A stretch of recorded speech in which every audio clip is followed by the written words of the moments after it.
மகிழ்ச்சி.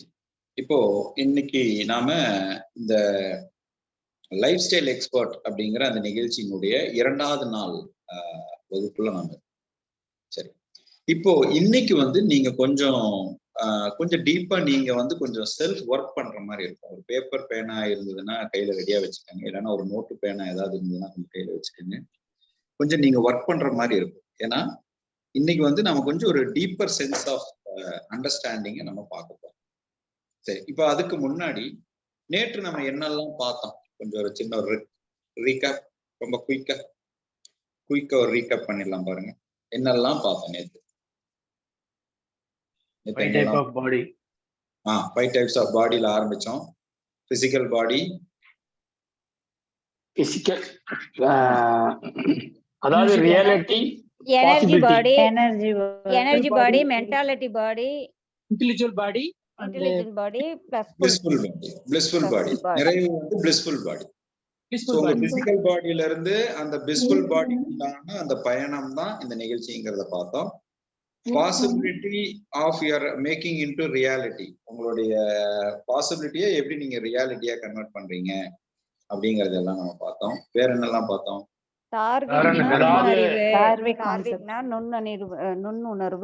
நுண்ணறிவு, உள் உணர்வு அப்படின்றத பத்தி பார்த்தோம். Very good. Know mind, know your mind. காரண தர்மா, வெரி குட். காரண தர்மா அப்படின்றது ஒரு மைய புள்ளி அப்படின்றதையும் நம்ம பார்த்தோம். Very good, very good. Courage and commitment. தார்விக்னா என்னன்னு பார்த்தோம். தார்விக்னா நுண்ணறிவு அல்லது உள் உணர்வு. உணவு இங்க எதெல்லாம் நுண்ணறிவு, எதுலெல்லாம் நுண்ணறிவு? உணவு பழக்கத்துல நுண்ணறிவு வந்து நம்ம physical body, energy body, physical பாடியில, எனர்ஜி பாடியில, mental body, intellectual body and blissful body. அப்போ ஒவ்வொரு பாடியிலயும் உங்களுடைய அந்த நுண்ணறிவு, அந்த நுண்ணறிவுங்கிறது ரொம்ப முக்கியம். இப்போ அந்த தார்விக்க நாம பயன்படுத்தி இந்த தாரண தர்மா மூலியமாக உங்களுடைய லைஃப்ல நீங்க எப்படி உங்க தன்னிலை உணர்தல், உங்க லைஃப்னா என்னன்னு நீங்க உணர்றது எப்படிங்கிறதா இன்னைக்கு நம்ம பார்க்க போறோம். அதாவது என்னன்னா, இந்த தார்விக்குங்கிற நுண்ணறிவை பயன்படுத்தி தாரண தர்மாங்கிற பாதை மூலியமாக உங்களுடைய லைஃப் என்ன, நீங்க லைஃபை தான் வாழ்றீங்களா, are you living your life, நீங்க யாரு அப்படிங்கிறத உணர்றீங்களா அப்படிங்கிறத பத்தி வகுத்து பிரித்து பாக்குறதா. ஸோ இன்னைக்கு வந்து நம்மளைவே நாம வந்து பிரிச்சு மேய போறோம். we are going to, உங்களை நீங்களே பிரிச்சு மேய போறீங்க. நீங்க என்னவா இருக்கிறீங்க, என்னவா இருந்தீங்க, இப்ப என்னவாக இருக்க போறீங்க, என்னவாக நீங்க உருவெடுத்துக்கிட்டு இருக்கிறீங்கன்னு உங்களை நீங்களே ஒரு கட்டம் கட்ட போறோம். அதுதான் இன்றைய வகுப்பு. சரி, இந்த மையப்புள்ளி அப்படின்னு நம்ம சொன்னோம். இந்த மையப்புள்ளியில தாரண தர்மாங்கிறது அந்த மையப்புள்ளி. அந்த மையப்புள்ளிங்கிறத எப்படி பார்க்கலாம் அப்படின்னா 5 தன்மைகளாக இந்த உலக தத்துவத்துல சொல்லப்படுது. இப்ப அந்த தத்துவங்கள்ல 5 அப்படின்னு சொல்றதுதான். நீங்க வந்து இப்போ ஒரு ஸ்டாருக்கு எத்தனை முகம் இருக்குங்க? 5 முகம். 5 முகம் இருக்கு. இந்த ஸ்டாரை எல்லா இடத்துலயும் பார்ப்பாங்க, எல்லா இடத்துலயும் நீங்க பார்க்கலாம். நீங்க வந்து இப்போ நீங்க ஒரு தகடு எழுதணும்னா, இந்துல ஒரு தகடு எழுதணும்னா ஸ்டாரை பயன்படுத்துவாங்க, கிறிஸ்டின்ல ஸ்டார் பயன்படுத்துவாங்க, முஸ்லீம்லயும் ஸ்டார் பயன்படுத்துவாங்க. இந்த ஸ்டார் ரொம்ப முக்கியமான ஒண்ணு. அது வந்து 5 முகங்களாக சொல்லப்படுது. அதுலதான் எல்லா சுற்றங்களும் அடங்கியிருக்கு. அப்ப நான் ஒரு இந்துவாக பிறந்தாலும் எனக்கு சொல்லிக் கொடுக்கிறது அந்த 5 தன்மைகளை தான் சொல்லிக் கொடுக்கப்படுது. கிறிஸ்தவனாக இருந்தாலும் அந்த 5 தன்மையை தான் சொல்லிக் கொடுக்கப்படுது. நான் இஸ்லாமியரா இருந்தாலும் அந்த 5 தத்துவங்கள் தான் சொல்லப்படுது. அப்ப அந்த 5ங்கிறது என்ன அப்படின்னு சொல்லி பார்ப்போம். அந்த 5ங்கிற அந்த பகுத்தாய்வு என்னென்னலாம் இருக்கு. இப்ப பஞ்சபூதங்கள் 5 அப்படின்னு சொல்லக்கூடியதை நம்ம எடுத்துக்கலாம். உதாரணத்துக்கு இந்த பஞ்சபூதங்கள் எடுத்துக்கலாம். இப்ப இந்த 5 தன்மைகளாக என்னென்னலாம் நமக்குள்ள இருக்குது, என்னென்னலாம் நம்மளாக இங்க இருக்கிறோம் அப்படிங்கறத நம்ம இங்க பார்க்கணும். அப்ப இங்க கொஞ்சம் அடிப்படையில we'll see what is the basic. இப்ப நம்ம அந்த 5 தன்மைகளாக நம்ம பார்க்கறதுல நம்மளுடைய உடலினுடைய அமைப்புலையும் இந்த விஷயத்திலையும் நாம என்னென்னவாக இருக்கிறோம் அப்படிங்கிறத பத்தி கொஞ்சம் விரிவாக நாம இங்க பார்ப்போம். ரைட்டுங்களா? Just show you. என்னோட ஸ்கிரீன் தெரியுதான் கன்ஃபார்ம் பண்ணுங்க. நான் இப்ப ஸ்கிரீன் ஷேர் பண்றேன். ஓகே, இப்போ நான் ஒரு எக்ஸல் ஓபன் பண்றேன். இந்த எக்ஸல் உங்களுக்கு தெரியுதா அப்படின்னு இப்போ என்னோட எக்ஸல் தெரியுதுங்களா உங்களுக்கு? ஓகே, என்னோட எக்ஸல் தெரியுதுங்களா? என்ன பண்ணலாம், ஒரு 5 முகமாக இதை நம்ம பிரித்துக்கலாம். இப்ப நீங்க இந்த 5 பாக்ஸ் போட்டுக்கங்க. இப்ப நீங்க எப்படி போடணும்னா, அந்த 5 பாக்ஸ் எப்படி போடணும்னா, இப்ப ஃபார் எக்ஸாம்பிள் இப்ப நான் இதை என்ன பண்றேன், இந்த அகலத்துக்கு நான் வச்சுக்கிறேன்னு வச்சு. இப்போ இதை நான் ஒரு பாக்ஸா வச்சுக்கிறேன். ஐ வில் டேக் இட் திஸ். இது ஒரு புள்ளி, மைய புள்ளி 1,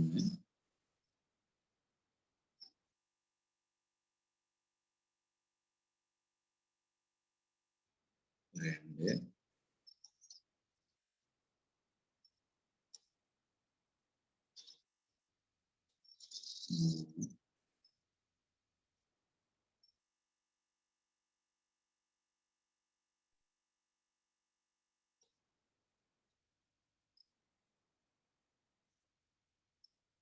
4,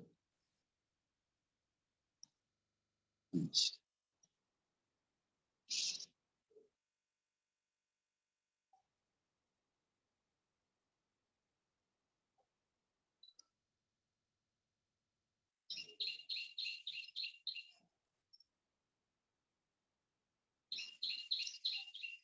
Okay.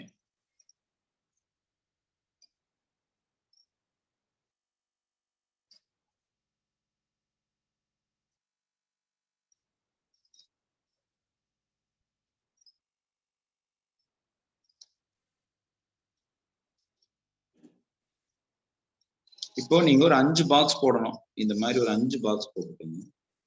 யூ டேக் இட் ஒரு 5 பாக்ஸஸ். ஓகே, 1, 2, 3, 4, 5. 1, 2, 3, 4, 5. 2, 4, 5 பாக்ஸ். சரிங்களா?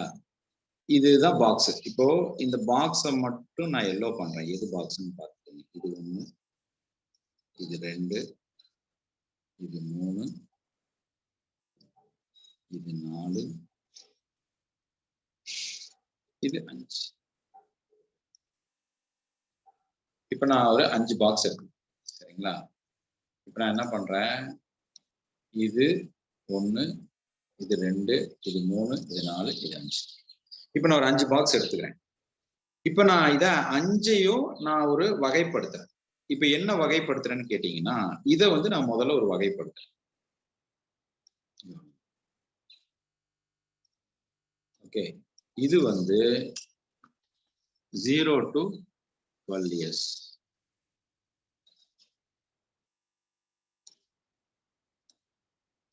இப்போ இதை நான் ஒரு வகைப்படுத்துறேன். இது வந்து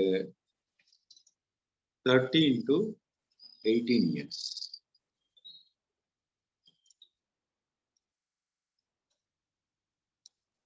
இது வந்து 19 to 38 years.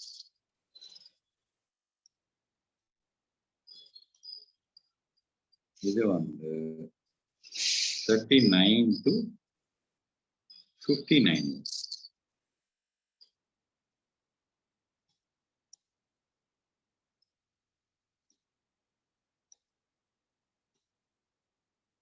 இது வந்து 60 to 81 years.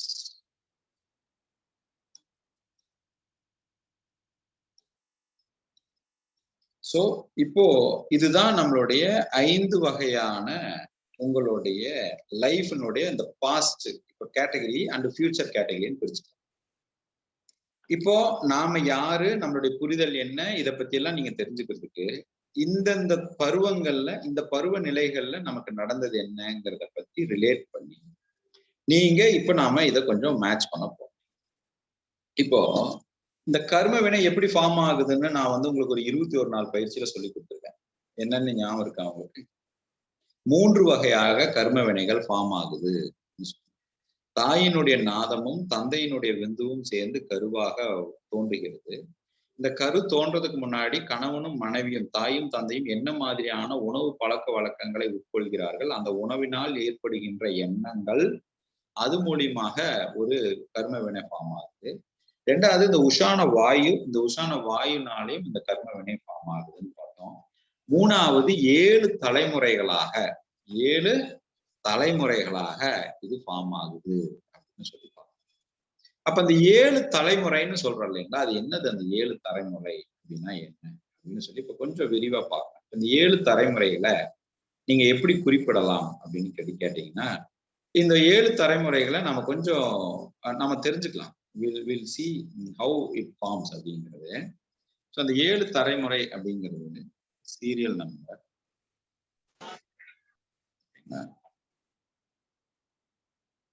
இது வந்து ஃபீமேல் அண்ட் மேல்.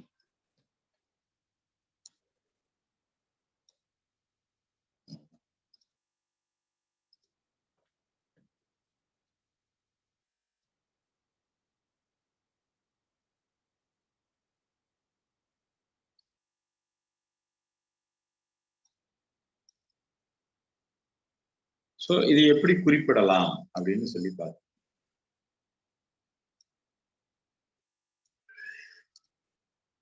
இது முதல்ல என்னன்னு தெரிஞ்சுக்கணும். ஸோ இது வந்து நாம பர்சனல், ஃபர்ஸ்ட் வந்து இதை நீங்க பர்சனல் செல்ஃப் அப்படின்னு, இது செல்ஃப். இப்ப நாம ஃபீமேலா இருந்தா நம்மளுடைய கணவர் மேலு, நம்மளுடைய மனைவி ஃபீமேலா இருந்தா நாம செல்ஃப் மேலா இருந்தா நம்மளுடைய நம்மளுடைய மனைவி அப்படின்னு எடுத்துக்கணும். ஸோ இதை வந்து நீங்க செல்ஃப்னு எடுத்து இதை மெர்ஜ் பண்ணிடணும், இது செல்ஃப். சரிங்களா? இப்போ இதுக்கு பின்னாடி இருக்கக்கூடிய முதல் தலைமுறை நாம என்ன சொல்றோம் அப்படின்னு கேட்டீங்கன்னா, அம்மா அப்பா அப்படின்னு சொல்றோம். இப்போ அம்மாவுக்கு முன்னாடி இருக்கிறத நம்ம என்ன சொல்றோம்? பாட்டி, தாத்தா.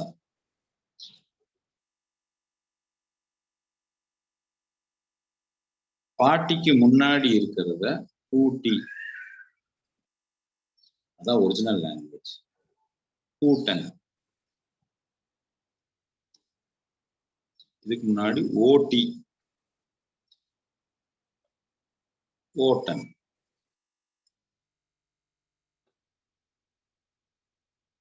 அதுக்கு முன்னாடி இருக்கிறது சேயோன்,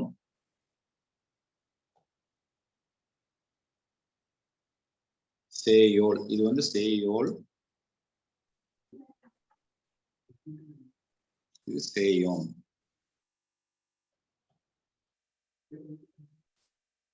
இது பறை,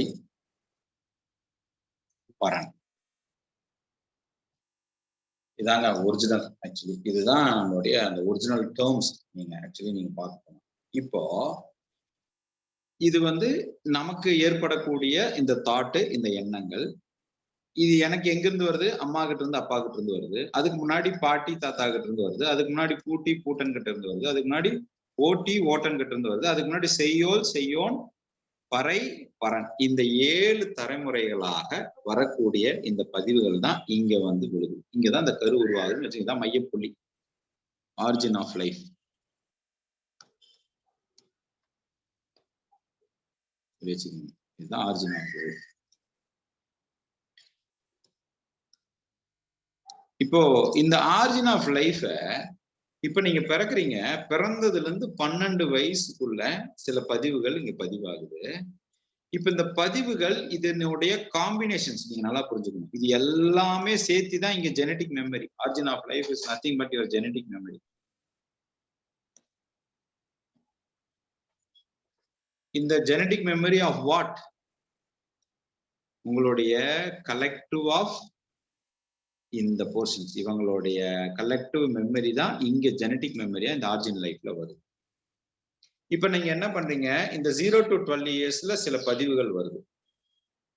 இந்த 13ல இருந்து 18 வயசுக்குள்ள சில பதிவுகள் வருது. 19ல இருந்து 38 வயசுக்குள்ள சில பதிவுகள் வருது. 39ல இருந்து 59க்குள்ள சில பதிவுகள் வருது. 60ல இருந்து 81க்குள்ள சில பதிவுகள் வருது. நீங்க நல்லா கவனிக்கணும். இந்த ஏஜும் இஸ் சிமிலர் திங்ஸ். சரி, இந்த டீனேஜும் இந்த குழந்தை பருவமும் அதிகமாக வெயிட்டேஜ் கொண்டது. இந்த டீனேஜ்ல தான் ரொம்ப, அதாவது இது வந்து விதை ஸ்டேஜ்ங்க. இது வந்து விதை, சீடு. இது வந்து கொஞ்சமா துளிர் விடுறது.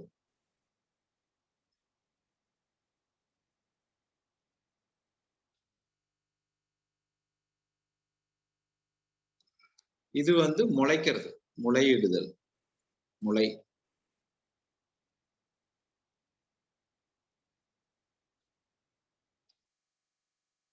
இது வந்து மரமாக மாறுறது, பிகமிங் ட்ரீ. அப்போ இது சீடு, இது துளிர் விடுறது, இது முளைக்குது, இது மரமாகுது, இது மரமாயி மறுபடியும் இது வந்து நீங்க வந்து அது என்ன சொல்றது, இப்ப நீங்க பட்டு போறது, மரம் பட்டு போகுது அப்படிங்கிற அந்த நிலை வருது இல்லைங்களா? ஆனா அந்த பட்டு போற இடத்துல இது என்ன ஆகுதுன்னா, இது மீண்டும் துளிர் விடுற தன்மை வருது. அதனாலதான் பாருங்க இந்த இந்த 60வது கல்யாணம் பண்றதுன்னு ஒண்ணு சொல்றாங்க இல்லையா? ஆக்சுவலி அந்த 60வது கல்யாணம் ஏன் பண்றாங்கன்னு ஒரு தன்மையை நான் சொல்றேன். I will tell you the secret why they are doing here. 60வது கல்யாணம் ஒண்ணு பண்ணுவாங்க. அது எதுக்கு 60வது கல்யாணம் பண்றாங்கன்னு சொல்றாங்க. I will tell you. அப்போ இந்த ஜெனட்டிக் மெமரி, இந்த அம்மா, அப்பா, பாட்டி, தாத்தா, பூட்டி, பூட்டன், ஓட்டி, ஓட்டன், இதெல்லாம் கடந்த இந்த 7 தலைமுறைகள்ல இருந்து இந்த ஜெனட்டிக் மெமரியாக ஃபார்ம் ஆகுறது 0 to 12 இயர்ஸ்ல சீடா தான் இருக்குது. இந்த 13ல இருந்து 18 வயசுல துளிர் விடுது. இப்ப இந்த துளிர் விடுறதுதான் முளைக்குது, முளைச்சு மரமாக மாறுது. இப்ப இந்த துளிர் விடுறதுல ரொம்ப கவனமா இருக்கு. அப்ப அந்த 13ல இருந்து 18 வயசு வரைக்கும் ரொம்ப ரொம்ப ரொம்ப ரொம்ப முக்கியமான பருவம். அப்போ இப்போ நீங்க யாருன்னு உங்களை நீங்க உணரணும் அப்படின்னா, நான் காலையில சொன்னேன் இல்லைங்களா, நம்ம பிறப்பினுடைய அமைப்பு தன்மை என்ன, யூ வில் அட்ராக்ட் திங்ஸ். அதான் ப்ராசஸ். அப்ப இந்த உயிர் என்ன பண்ணும், பொதுவா எல்லாத்தையுமே அட்ராக்ட் பண்ணும், எல்லாத்தையுமே அட்ராக்ட் பண்ணும். அந்த அட்ராக்ட் பண்றதுல உங்களுக்கு இருக்கக்கூடிய ஒரு நுண்ணறிவு, ஒரு ஞானம், அதுதான் உங்கள் வாழ்க்கையை வழிநடத்துகிறது, அதுதான் அதை வகுக்கிறது. அப்போ இயல்பாகவே இங்க எல்லாமே அட்ராக்ட் பண்ற மனநிலையில தான் இருக்கும். அப்ப அதை அட்ராக்ட் பண்றதுல நீங்க எப்படி கவனமாக இருக்கிறது. அப்ப அதை அட்ராக்ட் பண்றதுக்கு என்ன மாதிரி தன்மை முதல்ல ஆரம்பத்துல இருந்தது, இப்ப அது என்ன இல்லை, ஏன் அதனால நம்ம அட்ராக்ட் பண்றதுக்கு உண்டான தன்மைக்கு நாம மாறணும் அப்படின்னு சொல்லி பார்க்கணும். இப்போ அதுக்கு ஒரு 11 வகையான மெத்தட் இருக்கு. there are 11 types of different methods வேர் அன்றைய காலகட்டத்திலும் இன்றைய காலகட்டத்திலும் நமக்கு அது நிறைய இன்னைக்கு காலகட்டத்துல இளைஞர்கள் வந்து இது துளிர் விட்டு இது மரமாக வந்து கெட்ட சிந்தனைகள், தேவையில்லாத சிந்தனைகள் போனதுக்கான காரணம் என்னங்கிறது நம்ம நிறைய பார்ப்போம். இப்போ நீங்க நல்லா பாருங்க, இந்த ஜெனட்டிக் மெமரி இப்ப இது செல்ஃப், அம்மா, அப்பா அப்படின்னு எல்லாம் நம்ம பாக்குறோம். இப்போ இந்த இடத்துல செல்ஃப்னு இருக்கிறது நமக்கு ஃபார்ம் ஆகிற மெமரிஸ், அப்புறம் நம்மளுடைய அம்மா அப்பா கிட்ட இருந்து வர்றது. இப்ப பாருங்க, ஆரம்ப காலகட்டத்துல எல்லாம் எப்படி இருந்ததுன்னா, குழந்தைகள் வந்து ஒரு குழந்தை பிறந்ததுக்கு அப்புறம் அந்த குழந்தைய வளர்த்தக்கூடிய தன்மை எப்படி இருக்கும்னு கேட்டீங்கன்னா, ஒரு 11 வகையான தன்மை இருக்கும். அதுல ஒரு விளையாட்டு வந்து அவங்க சொல்லி கொடுப்பாங்க. அவங்க வந்து அந்த குழந்தைகளை வந்து என்கேஜ் பண்ணுவாங்க. ஆரம்ப காலகட்டத்துல அது குருகுலமா இருக்கலாம், அல்லது ஒரு ஆசானிடம் போய் நீங்க கல்வி கற்றுக்கிறதா இருக்கலாம், பாடசாலைகளா இருக்கலாம், வீட்டுல நீங்க ஒரு கல்வி கத்துக் கொடுக்கறதா இருக்கலாம். இது எல்லாமே விளையாட்டுத்தனமாக இருக்கு. அது என்ன மாதிரி விளையாட்டா இருந்ததுன்னா, முதல் டைப்பு சொலிட்டரி பிளே அப்படின்னு சொல்லுவோம். சாலிட்டரி பிளே அப்படின்னு சொல்லுவோம். சரிங்களா? ஃபர்ஸ்ட் நோட் பண்ணிக்கீங்க. ஒண்ணு சாலிட்டரி பிளே.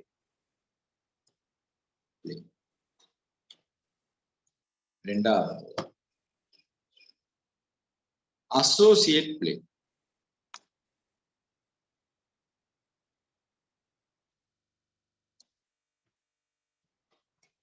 இது வந்து ஒரு சைக்கலாஜிக்கல் டேர்ம்ஸ். இப்ப நான் கொடுக்கறது சைக்கலாஜிக்கல் டேர்ம்ஸ், பட் இது எப்படி இந்த பிலீஃப் சிஸ்டத்தோட கனெக்ட் ஆகுறதுங்க பத்தி நான் உங்களுக்கு எக்ஸ்பிளைன் பண்ணுறேன். இது மூணாவது parallel play.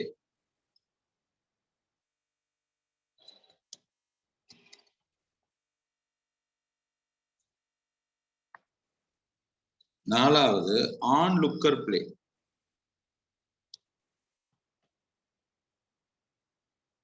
அஞ்சாவது கிரியேட்டிவ் பிளே.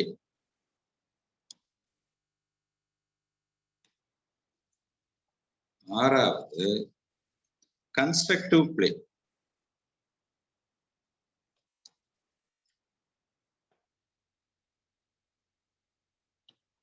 ஏழாவது லைஃப் ஸ்கில் பிளே.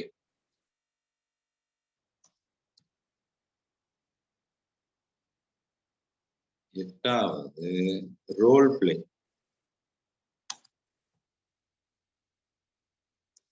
ஒன்பதாவது ரஃப் பிளே.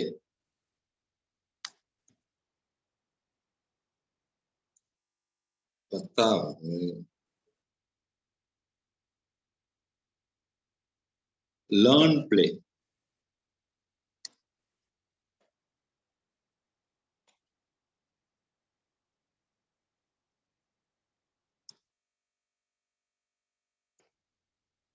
பதினொன்னாவது எலக்ட்ரானிக் பிளே.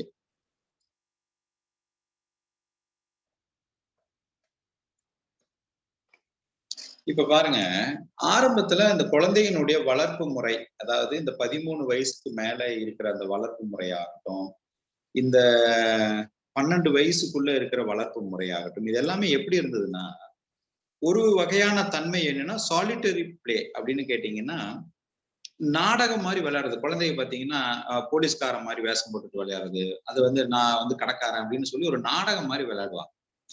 ஒரு நாடக அமைப்புல குழந்தைகள் வந்து அந்த காலகட்டங்கள்ல விளையாடுவாங்க. அப்படி விளையாண்டா அதுக்கு பேரு நாடக தன்மையில செய்யறது. அப்படி விளையாண்டா அதுக்கு பேர் சாலிட்டரி பிளே. ரெண்டாவது அசோசியேட்டட் பிளே அப்படின்னு கேட்டீங்கன்னா, ஒரு விளையாட்டுக்கு துணை விளையாட்டு மாதிரி விளையாடுறது. ஒரு விஷயத்தோட இன்னொரு துணை விளையாட்டு மாதிரி ஒரு அசோசியேட் ஆகி விளையாடுறது. ஒரு கேமோட அசோசியேட் ஆகி விளையாடுறது. மூணாவது பேரலல் பிளே அப்படின்னா, ஒருத்தங்க விளையாடிட்டு இருப்பாங்க, அதை அப்படியே காப்பி பண்ணி தனியா ஒரு டீம் விளையாடுவாங்க. மெயினா ஒரு டீம் விளையாடுவாங்க, அதை அப்படியே காப்பி பண்ணி நீங்க விளையாடுறது. ஆன்லுக்கர் பிளே அப்படின்னு கேட்டீங்கன்னா, ஒரு கூட்டம் விளையாண்டுட்டு இருக்கோம், அந்த கூட்டத்துல ஒரு கூட்டம் மட்டும் தனியா பிரிஞ்சு வந்து அவங்க கூட ஒத்து போகாம விளையாடுறது. அப்படி விளையாடுறதுக்கு பேர் ஆன்லுக்கர் பிளே. கிரியேட்டிவ் பிளே அப்படிங்கிறது தானாகவே ஒரு விஷயத்த உருவாக்கி கிரியேட்டிவா ஒரு விஷயத்த உருவாக்கி விளையாடும் கிரியேட்டிவ் பிளே. கன்ஸ்ட்ரக்டிவ் பிளே அப்படின்னா ஆக்கப்பூர்வமாக ஒரு விஷயத்த புரிந்து கொள்ளும் தன்மையோட விளையாடுறதுக்கு பேரு கன்ஸ்ட்ரக்டிவ் பிளே. லைஃப் ஸ்கில் பிளேனா சில பேர் பாத்தீங்கன்னா லைஃபையே வந்து அந்த வேலையிலேயே சொல்லி தந்து விளையாடுறது. இப்போ ஃபார் எக்ஸாம்பிள் வீட்டுல செய்யற வேலைகளை அம்மாவுக்கு நான் உதவி பண்றேன்னு வீடு கூட்டுறது, பாத்திரம் கழுவுறது, அப்பாவுக்கு நான் உதவி பண்றேன்னு சொல்லி இதை அடுக்கிறது, நான் கார் துடைக்கிறேன்னு துடைக்கிறது. இந்த மாதிரி லைஃபுக்கு தேவையான விஷயங்களை கத்துக்கிறதுக்கு உண்டான குழந்தைகள் அந்த வேலையை செய்யுதுன்னா அது பேர் life skill play. Learn play அப்படின்னா ஒரு விஷயத்த கத்துக்கிறதுக்காக நீங்க வந்து படிச்சு பார்த்து அல்லது ஒரு ஆக்கப்பூர்வமாக ஒரு விஷயத்த கத்துக்கிறதுக்காக விளையாடுறது. ரோல் பிளே அப்படின்னா ஒரே மாதிரி ஒரு விஷயத்த பார்த்து அந்த ரோல் அப்படியே பிளே பண்றது. அப்பா மாதிரி ஒரு ரோலை பிளே பண்றது, அப்பா ஆபீஸ்ல இருந்து என்ன வருவார், ஆபீஸ்ல எப்படி போன் பேசுறாரு, அதே மாதிரி ஒரு ரோலை வந்து ஒரு குழந்தை பிளே பண்ணுது. இதெல்லாம் ரோல் பிளே. ரஃப் பிளேன்னு பாத்தீங்கன்னா அடிச்சு அடிச்சு விளையாடுறது, ரஃபா ஒரு ரஃப் கேட்டகரியில விளையாடுறது. அந்த 11வது எலக்ட்ரானிக் பிளே அப்படின்னு சொல்லுவோம். இப்ப நல்லா கவனிங்க, நீங்க நம்மளுடைய விதைத்தன்மையில இந்த ஜெனட்டிக் மெமரியில என்ன இருக்குதுன்னு கேட்டீங்கன்னா ஈர்ப்பு தான் அதிகமாக இருக்குதுன்னு சொல்லுவோம். இந்த ஈர்ப்புல நாம என்ன மாதிரியான விளையாட்டுகளை விளையாடி வந்தோமோ அந்த சுபாவங்கள் தான் இப்ப நமக்கு நிகழ்காலத்துல இருக்கின்றது. அப்போ நீங்க இதுல எந்த விளையாட்டை நீங்க அதிகமா விளையாடிட்டு இருக்கிறீங்களோ அதன் மூலியமாக கிடைச்ச சுபாவங்கள் தான் இன்னைக்கு நமக்கு இருக்கு. அப்ப அதுதான் உங்களை லீட் பண்ணுது. அப்போ அதை நீங்க எந்த விளையாட்டை நீங்க எந்த ஏஜ் குரூப்ல நீங்க நிறைய விளையாண்டீங்க, அப்போ இந்த 13 to 18ல இந்த விளையாட்டுகள் மிக அதிகமாக இருக்கணும். சி திஸ் கிரியேட்டிவ் பிளே, இந்த ரோல் பிளே, இது வந்து மிக அதிகமாக இருக்கும் அப்படிங்கிறது நோக்கம். இது நீங்க புரிஞ்சுக்கணும். This should be for 13 to 18 years. அப்போ ஒரு 13 வயசுல இருந்து 18 வயசுக்குள்ள இருக்கிற குழந்தைக்கு இந்த கிரியேட்டிவ் பிளே, இந்த கன்ஸ்ட்ரக்டிவ் பிளே, இந்த லைஃப் ஸ்கில் பிளே, இந்த ரோல் பிளேங்கிறது ரொம்ப முக்கியம். அப்போ நீங்க இன்னைக்கு உங்க லைஃப்ல ஒரு ப்ராப்ளத்தை உங்களால ஹேண்டில் பண்ண முடியுது, நீங்க உங்க லைஃபை சரியா ரன் பண்ண முடியுதுன்னா நீங்க அந்த கட்டத்துல இந்த மாதிரியான ஒரு பிளே சார்ந்த ஒரு பிலீஃப் சிஸ்டம் உங்க மனசுல பதிவாகி இருக்கலாம், இருக்கும். எங்கேயோ ஒண்ணு இருக்கும், ஏதோ ஒண்ணு இருக்கும். அததான் இப்ப நீங்க நூல் பிடிச்சு நீங்க யூ ஆர் பிரிங்கிங் அவுட். அப்போ இந்த தார்விக்னு சொல்லக்கூடிய இப்ப இந்த நுண்ணறிவை இப்ப நாம பயன்படுத்த போறோம். இப்ப நாம ஒரு கர்ம வினையினால சூழப்பட்டிருக்கோம். இப்ப நீங்க வந்து இதுல எந்த ஏஜ் குரூப்ல இருக்கீங்கன்னு பாருங்க. நீங்க வந்து இப்போ 19ல இருந்து 38 ஏஜ் குரூப்ல இருக்கீங்களா, 39ல இருந்து 59 ஏஜ் குரூப்ல இருக்கீங்களா, இல்ல 60ல இருந்து 81 ஏஜ் குரூப்ல இருக்கிறீங்களான்னு பாருங்க.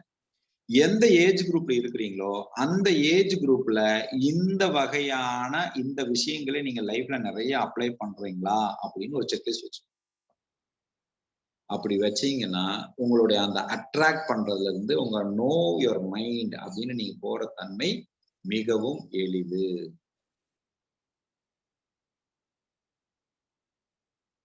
அப்ப நீங்க எந்த ஏஜ் குரூப்ல இருந்தாலும் இந்த மாதிரியான விஷயங்களை நீங்க பண்றீங்களா? ஆர் யூ உங்களுடைய ரெகுலர் ரொட்டீன்ல ஒரு கிரியேட்டிவான சிந்தனைகள் இருக்குதா? ரெகுலர் ரொட்டீன்ல கன்ஸ்ட்ரக்டிவான சிந்தனை இருக்குதா? ரெகுலர் ரொட்டீன்ல லைஃப் ஸ்கில்லுக்கு தேவையான சிந்தனை இருக்குதா? ரெகுலர் ரொட்டீன்ல ரோல் பிளேக்கான சிந்தனை இருக்குதா? இப்ப இதை தடுப்பது எதுன்னு கேட்டீங்கன்னா, நான் காலையில ஒண்ணு கொடுத்தேன்ல, SVF. உங்க SVF சரியா பயன்படுத்தலைன்னா இதெல்லாம் உங்களுக்கு பிளாக் ஆகும். உங்களுக்கு கிரியேட்டிவிட்டி வராது, ஐடியாவே வராது. இப்ப SVF ப்ராப்பரா இல்லைன்னா கன்ஸ்ட்ரக்டிவா செய்யக்கூடிய அந்த மெமரி தன்மை வராது. உங்களுடைய SVF சரியா இல்லைன்னா லைஃப் ஸ்கில்ல அப்ளை பண்ற நாலேஜ் இருக்காது. உங்களுடைய SVF ப்ராப்பரா இல்லைன்னா ரோல் பிளே பண்ணக்கூடிய தன்மை இருக்காது. இப்ப இதை நீங்க அப்ளை பண்ணணும். This is very very important.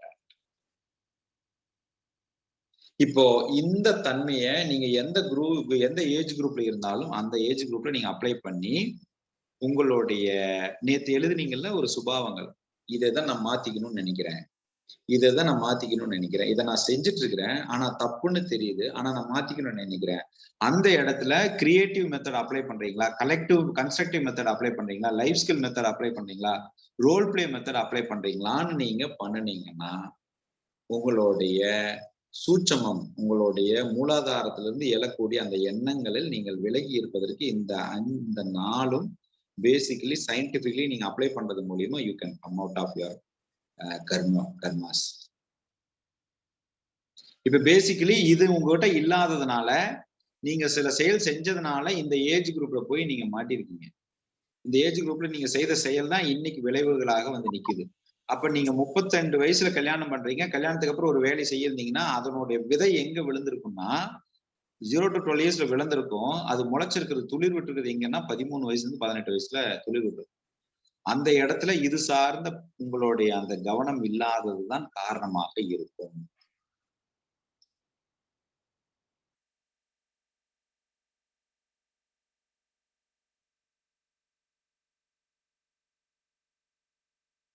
அப்ப நீங்க பண்ண வேண்டியது என்னன்னு கேட்டீங்கன்னா, இப்ப நீங்க உங்க உணவு பழக்க வழக்கம் இப்ப நீங்க இயல்பா ஒண்ணு ஃபாலோ பண்ணிட்டு இருக்கீங்க பாருங்க, அது நீங்க யாரோ சொல்லி ஃபாலோ பண்ணல, அது ஒரு ஹேபிட்டாக நடந்து கொண்டிருக்கிறது. முதல்ல நீங்க அதுலதான் கை வைக்கணும். அப்ப அந்த உணவு பழக்க வழக்கம் எதை நீங்க தவிர்க்கணும்னு நினைக்கிறீங்களோ அதை தவிர்க்கிறதுக்கு, அதை நீங்க உங்களுக்கு ஏத்த மாதிரி மாத்திக்கிறதுக்கு இதையெல்லாம் நீங்க அப்ளை பண்ணணும். ஒரு கிரியேட்டிவிட்டியை பயன்படுத்தணும், கன்ஸ்ட்ரக்டிவிட்டியை பயன்படுத்தணும், லைஃப் ஸ்கில்ல பயன்படுத்தணும், ரோல் பிளேவை பயன்படுத்தணும். இதை நீங்க அப்ளை பண்ணி ஹேபிட்டா மாத்தினீங்கன்னா you can win your life game.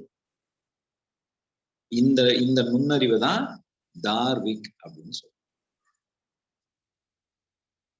இந்த நுண்ணறிவை நீங்க பிராக்டிக்கலா எப்படி அப்ளை பண்ணலாம் அப்படிங்கிறதுக்கு ஒரு சின்ன ஒரு எக்ஸாம்பிள் சொல்றேன். See, there are 6 types of basic emotions. அந்த எமோஷன்ஸுக்கு பின்னாடி உங்களுடைய உணவு பழக்க வழக்கங்களால் சில எமோஷன்ஸ் இருக்குது. அப்போ அந்த எமோஷன்ஸுக்கு பின்னாடி இருக்கிற அந்த சுபாவங்களை பேசிக்கலி நீங்கள் தகர்த்தெறியறதுக்கு இந்த வகையான அப்ளிகேஷன்ஸ் ரொம்ப முக்கியம். அப்ப அது என்னது? பேசிக்கலா அந்த எமோஷன்ஸ் என்ன? What are all those emotions? The basic emotions. Basic எமோஷன்ஸ்னா ஜாய், சேட்னஸ் அப்படி வச்சுக்கலாங்களா? அது மாதிரி இருக்குங்க, நான் தரேன். I'll give ஒரு 6 எமோஷன்ஸ்ல இருந்து நீங்க வெளியே இல்லாம இருக்கிறீங்க. Only you will have only 6 emotions தான் நீங்க மாத்தி மாத்தி மாத்தி மாத்தி வாழ்ந்துட்டு இருக்கீங்க. 1 ஆமாங்க, 1 ஹாப்பினஸ் அப்படிங்கிறது ஒரு எமோஷன்ஸ். இது ஒரு எமோஷன். sadness ஒரு emotion. fear, angry, correct, fear. இன்னொரு அடிப்படையான ஒரு எமோஷன் இருக்கு, என்னன்னு சொல்லுங்க? பேசிக்கலான ஒரு எமோஷன்.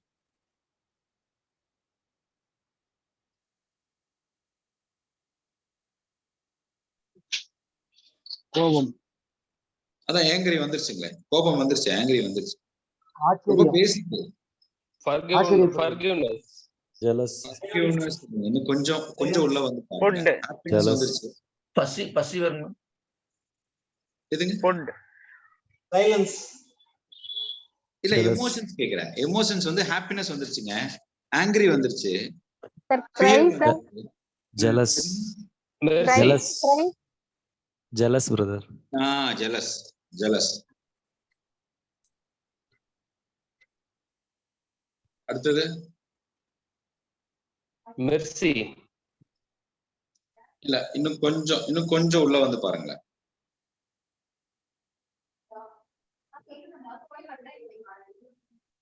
பிட்டை சார். எதுங்க? இறக்கப்படுறது. இல்லைங்க, இன்னும் கொஞ்சம் உள்ள வந்து பாருங்க. ஹாப்பினஸ் வந்துருச்சு, சேட்னஸ் வந்துருச்சு, ஆங்கிரி வந்துருச்சு, ஃபியர் வந்துருச்சு. இன்னும் ஒண்ணு பேசிக்கா, நீங்க பேசிக்கா அன்றாட நீங்க பயன்படுத்துறது தான் எமோஷன். நான் கேக்குறது எமோஷன்.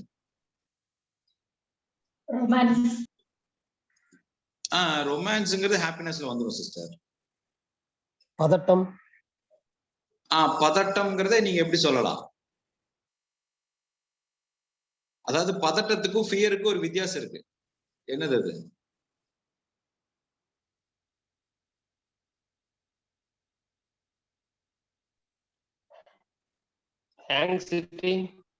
என்னன்னு பாருங்க, என்ன எழுதியிருக்கேன் நான். யாரோ கேப்ஷனை ஆன் பண்ணி மேல கோடு கூட போட்டுட்டு இருக்காங்க.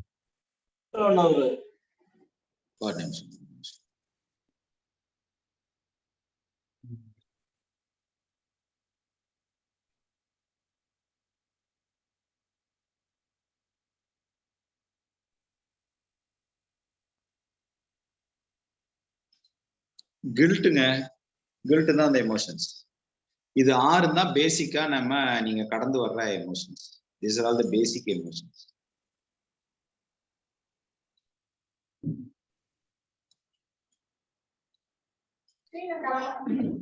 இந்த 6 எமோஷன்ஸ் தான் நம்ம லைஃப்ல அன்றாடம் கடந்து வந்துட்டு இருக்கோம். இந்த 6 எமோஷன்ஸுக்கு தான் நீங்க லைஃபை வந்து அட்ராக்ட் பண்ணிட்டு இருக்கீங்க சில விஷயங்கள். இப்ப நீங்க இந்த ரோல் பிளேவை நீங்க பண்றது டுவர்ட்ஸ் திஸ் எமோஷன்ஸ் தான், நத்திங் பியாண்ட். வேற இதை தவிர வேற எதுவும் இல்லை. அப்ப you are searching for these emotions basically. அப்ப உங்களுடைய உணவு பழக்க வழக்கம் எல்லாமே இந்த எமோஷன்ஸோட தொடர்புடையது தான். அப்போ நீங்க ஹாப்பியா இருக்கிறீங்கன்னு நினைக்கிறீங்க, ஆனா அது ஹாப்பி கிடையாது. நீங்க சேடா இருக்கிறதா நினைக்கிறீங்க, அது சேடு கிடையாது. ஆனா என்ன, அது ஒரு எக்ஸ்பீரியன்ஸ், அவ்வளவுதான். It is all an experience, it is all an outcome. ஒரு நிகழ்வுனுடைய அவுட்கம் நீங்க அதை ஹாப்பின்னு பேர் வச்சுக்கிறீங்க, ஒரு நிகழ்வுடைய அவுட்கம் நீங்க அதை சேடுன்னு பேர் வச்சுக்கிறீங்க, ஒரு நிகழ்வுடைய அவுட்கம் நீங்க அதை ஆங்கிரின்னு பேர் வச்சுக்கிறீங்க. இப்ப இது எங்க நீங்க புரிஞ்சுக்கிட்டீங்கன்னா, இங்க புரிஞ்சுக்கிட்டீங்க. இந்த சீடு இருக்கு பாருங்க, இங்க புரிஞ்சுக்கிட்டீங்க. இந்த இடத்துல நீங்க அதை புரிஞ்சுக்கிட்டீங்க. இதுதான் இங்க துளிர் விட்டு இது இங்க முளைச்சு இங்க மரமாகி நிக்குது. சரி, இப்ப 60வது கல்யாணம் ஏன் பண்றாங்க அப்படின்னு கேட்டா, பேசிக்கலி இந்த முன்னோர்கள் வாழ்ந்த காலகட்டங்கள் எல்லாம் எப்படி இருக்குன்னு பாத்தீங்கன்னா, ரொம்ப சின்ன வயசுல கல்யாணம் பண்ணிடுறாங்க. 13, 14 வயசுல எல்லாம் வந்து லேடிஸ்க்கு கல்யாணம் பண்ணி. இப்ப இந்த குழந்தைக்கு 20 வயசு ஆகும்போது இவங்களுக்கு கிட்டத்தட்ட ஒரு 40 வயசு பக்கம் ஆயிரும். யாருக்கு? அப்பாவுக்கு 40 வயசுங்கும் போது குழந்தைக்கு 20 வயசு ஆயிரும். 20 வயசு ஆயிட்டாலே இந்த தாயும் தந்தையும் இவங்களை தனியா விட்டுட்டு போகணும். ஏன்னா இந்த 20 வயசு ஆச்சுன்னா இவங்க கல்யாணம் பண்ணணும். அப்ப இவங்களை விட்டுட்டு இவங்க தனியா போகணும்னு ஒரு கண்டிஷன். அதுதான் அந்த லைஃப் சைக்கிள்ல சொல்லக்கூடிய அந்த 12 வருஷம் அந்த யூனிவர்ஸோட சைக்கிள். அதை பத்தி நம்ம நாளைக்கு பார்ப்போம். அந்த 369 அப்படிங்கிறத இப்ப நீங்க வந்து நாம ரொம்ப உள்ளுக்குள்ள பார்த்துட்டு இருக்கிறோம். இது எப்படி இயற்கையோட யூனிவர்ஸோட கனெக்ட் ஆகுதுங்கிற அந்த 369 பத்தி நம்ம நாளைக்கு நம்ம கொஞ்சம் ஒரு பிரீஃபா நல்லா பார்க்கலாம். இப்போ இந்த 40 வயசு ஆயிட்டாலே குழந்தைகளை விட்டுட்டு பெற்றோர்கள் தனியா பிரிஞ்சு போகணுங்கிறது தான் அன்றைய காலகட்டங்கள்ல இந்த வரைமுறை. அதனாலதான் நீங்க அந்த காலகட்டத்துல வீடுகளே பாத்தீங்கன்னா நிறைய அந்த மாதிரியான தன்மையில கட்டப்பட்டதா தான் இருக்கும். அவங்க தனியா ஆன்மீகம் பயணம் போறதுக்கான ஒரு மெத்தட்ல இருப்பாங்க. They will go for an ஆன்மீக பயணம் ஆஃப்டர் 40 இயர்ஸ். 40 வருஷத்துக்கு அப்புறம் ஆன்மீகம் பயணம் போயிடுவாங்க. அது அவங்க போயிட்டு வந்ததுக்கு அப்புறம், அந்த பயணம் முடிந்து வந்ததுக்கு அப்புறம் அந்த பயணத்துல சில புரிதல்களோடு வருவாங்க. அந்த புரிதலுக்கு அப்புறம் அவங்களுக்கு நடத்தக்கூடியதுதான் அந்த 60வது கல்யாணம். அந்த ஆன்மீக பயணத்துல அந்த 20 ஆண்டு காலம் அதாவது தே செப்பரேட் ஃப்ரம் தேர் சில்ட்ரன். அவங்க குழந்தைகள் விட்டு வெளியே போய் அவங்களுடைய தனிப்பட்ட பாதையில வாழ்ந்து வந்து அதுக்கப்புறம் அது செய்யறது தான் 60வது கல்யாணம் முன்னோர்களுடைய ஒரு தன்மையில சொல்லுவாங்க. சைவ சித்தாந்தத்துல கூட அது சார்ந்த சில குறிப்புகள் இருக்கு. இப்போ என்ன சொல்லுது, இந்த தனிமை ஒரு பெரிய விஷயத்தை கொடுக்குது. நீங்க உங்களுடைய இந்த செல்லுலார் மெமரிக்கு நீங்க எந்த அளவுக்கு நீங்க ஒரு தனிமையை கொடுக்குறீங்களோ அது நமக்கு மிகப்பெரிய ஒரு புரிதலை கொடுக்குது. பட் நம்ம தனிமையை கொடுக்கறது இல்லை. அப்போ அந்த நேரத்துல இந்த ஹாப்பினஸுக்கு ஒரு மீனிங் நீங்க ஒண்ணு புரிஞ்சு வச்சிருப்பீங்க. இந்த இடத்துல இதுக்கு வேற ஒரு புரிதல் வரும். இந்த சேட்னஸ்க்கு நீங்க ஒரு மீனிங் வச்சிருப்பீங்க. இந்த இடத்துல வேற ஒரு புரிதல் வரும். அதனாலதான் இந்த இடத்த இந்த 39ல இருந்து 59 இருக்கிறத மிட் லைஃப் ஏஜ் கிரைசிஸ்ன்னு சொல்லி அறிவியல் ரீதியா ஒன்ன டிக்ளேர் பண்ணலாம். Mid life age crisis. விஞ்ஞான பூர்வமாக இந்த இடத்துல பாத்தீங்கன்னா எல்லாருக்குமே இந்த 39 வயசுக்கு மேல அவங்க கரு வந்து ஒண்ணு மேல போகும், இல்லைன்னா டிக்ளைன் ஆகும். ஒன்னும் 39 வயசுக்கு அப்புறம் அவனுடைய கரு அவனுடைய லைஃப்ல மாற்றம் வரும், இல்லைன்னா அவனுடைய கரு வந்து டவுன் ஆகும். இது 59 வயசுக்கு அப்புறம் மீண்டும் உயர்றதுக்கான வாய்ப்புகள் இருக்கு. அதுதான் அந்த மிட் லைஃப் ஏஜ் கிரைசிஸ்ன்னு சொன்னாங்க. இதை வந்து விஞ்ஞான பூர்வமா சோதிச்சு ரிசர்ச் பண்ணி இதுக்கான டாக்குமெண்டே இருக்கு. மிட் லைஃப் ஏஜ் கிரைசிஸ்ன்னு அடிச்சீங்கன்னா வரும் யூடியூப்ல. There are many documents are available. Research documents are available. அது ஒரு கம்யூனிட்டியே இருக்கு. அந்த கம்யூனிட்டி அதை டெவலப் பண்ணிட்டு இருக்காங்க. They were doing frequent researches on midlife age crisis. அப்ப அந்த 40 வயசுல இருந்து இந்த 60 வயசுன்னு சொல்லக்கூடிய அந்த தன்மை நீங்க செல்ஃபா எதையெல்லாம் மகிழ்ச்சின்னு நினைச்சிட்டு இருக்கீங்களோ அது மகிழ்ச்சி அல்ல, இது வேற ஏதோ ஒரு மகிழ்ச்சி. எதெல்லாம் சோகம்னு நினைச்சிட்டு இருக்கீங்களோ அது சோகம் இல்ல, வேற ஒண்ணு. சோகம்னா இது எல்லாத்துக்கும் ஒரு புரிதல் வரக்கூடிய அந்த பருவமே 39 வயசுல இருந்து 59 வயசு தான்.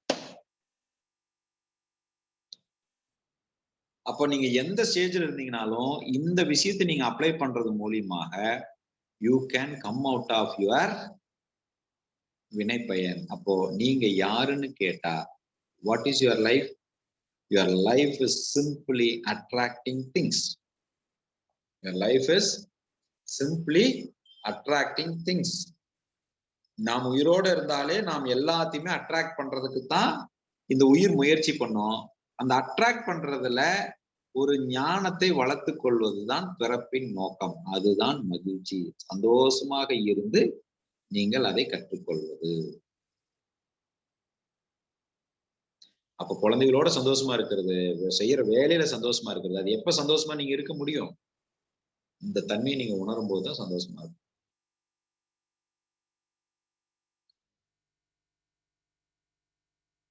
இதுக்கு பேரு நம்மளுடைய செல்ஃப் பயாலஜிக்கல் சார்ட்னு பேரு. இதுக்கு பேரு செல்ஃப் பயாலஜிக்கல் சார்ட்.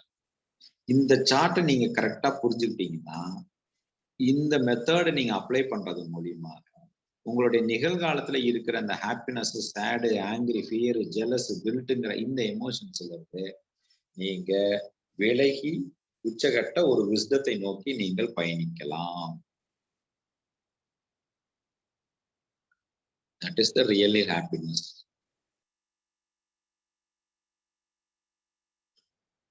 அப்போ இந்த 9 மாத கோர்ஸ் உங்களுக்கு என்ன ஹெல்ப் பண்ணும்னா ஒவ்வொரு கட்டத்திலையும் இந்த கிரியேட்டிவ், இந்த கன்ஸ்ட்ரக்டிவ், இந்த லைஃப் ஸ்கில், இந்த ரோல் பிளேவை நிமிடத்துக்கு நிமிடம், கணத்துக்கு கணம் உங்களை அப்ளை பண்றதுக்கு உண்டான ஒரு மெத்தடை உங்களுக்கு வகுத்து கொடுத்து உங்க லைஃப்ல நீங்க எப்பவுமே விழிப்போட இருந்து இந்த விஷயத்தை நீங்க அப்ளை பண்றதுக்கு சொல்லி கொடுக்கறது தான் இந்த 9 மாத பயணம். Any doubts?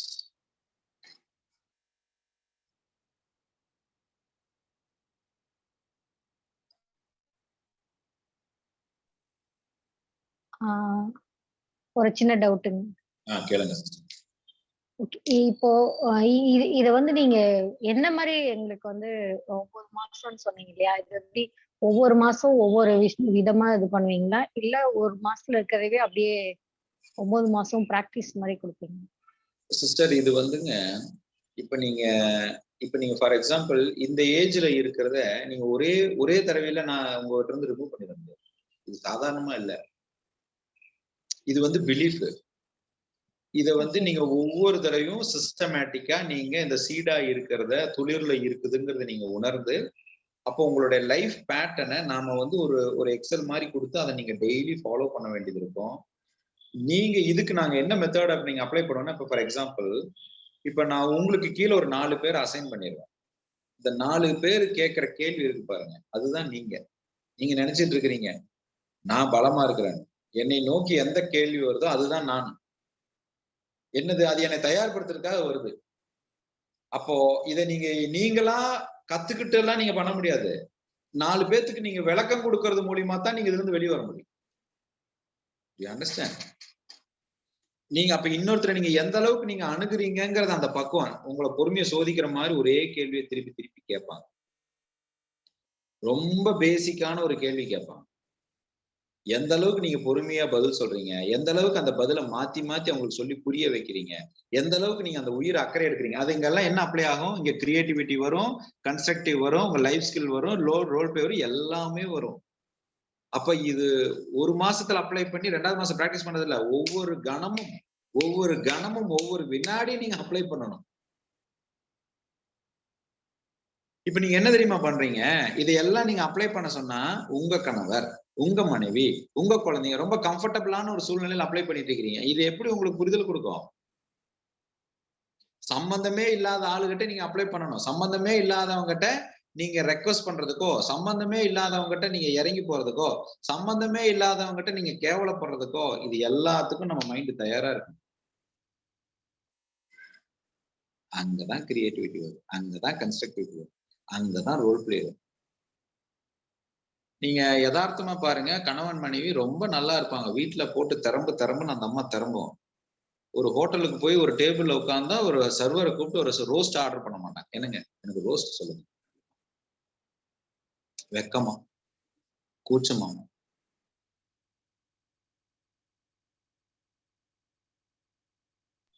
இல்ல இது எதனால வருது? இப்ப எங்க வீட்ல பார்த்தா ஆப்போசிட்டா நடக்கும். ஒருத்தர்ட்ட போய் வழி கேட்கறதுனா கூட அவர் கேட்க மாட்டாரு. ஒண்ணா மேப் கூட இல்லைன்னா பக்கத்துல இருக்கிறவங்ககிட்ட போய் கேளு இதுதான் நான் அப்படிம்பாங்க. சொல்லுங்க. இந்த ரோல் பிளே, இந்த கிரியேட்டிவிட்டி இதை நீங்க சின்ன வயசுல எங்கேயாவது அப்ளை பண்ணாம விட்டுருந்தீங்கன்னா அங்க ஒரு பிலீஃப் ஃபார்ம் ஆயிருக்கும். அந்த பிலீஃப் ஃபார்ம் ஆகி இது அப்படியே முளைச்சிருக்குங்கிறேன். இந்த கூச்ச சுபாவமும் இது அப்படியே மரமாகி இங்க நிக்கும். இப்ப நீங்க இங்க வாழ்க்கை வாழ்றீங்க, 39 வயசுல நீங்க வாழ்க்கையை வாழ்றீங்க. இப்ப நீங்க என்ன பண்றீங்க? இந்த விஷயத்தை இங்க நீங்க அப்ளை பண்ணணும். நீங்க அததான் இப்ப பேக் டு ஃபார்ம் உங்களை குழந்தை ஆக்கிடுவேன் நானு. இந்த பயிற்சியில நீங்க குழந்தை மாதிரியே பிஹேவ் பண்ணுவீங்க. இப்பவே அப்படிதான் இருக்கும். இன்னொரு கொஸ்டின், நீங்க 40 இயர்ஸ்க்கு மேல அவங்களுக்கு ரெஸ்ட் வேணும் அப்படிங்கிற மாதிரி ஒரு இது சொன்னீங்க இல்லையா? இப்ப 40 இயர்ஸ்ல தான் நம்ம குழந்தையவே பெத்துட்டு உட்கார்ந்துருக்கோம். நான் சொன்னது அந்த காலம் சிஸ்டர். நான் சொன்னது ஒரு 100 வருஷத்துக்கு முன்னாடி சிஸ்டர்.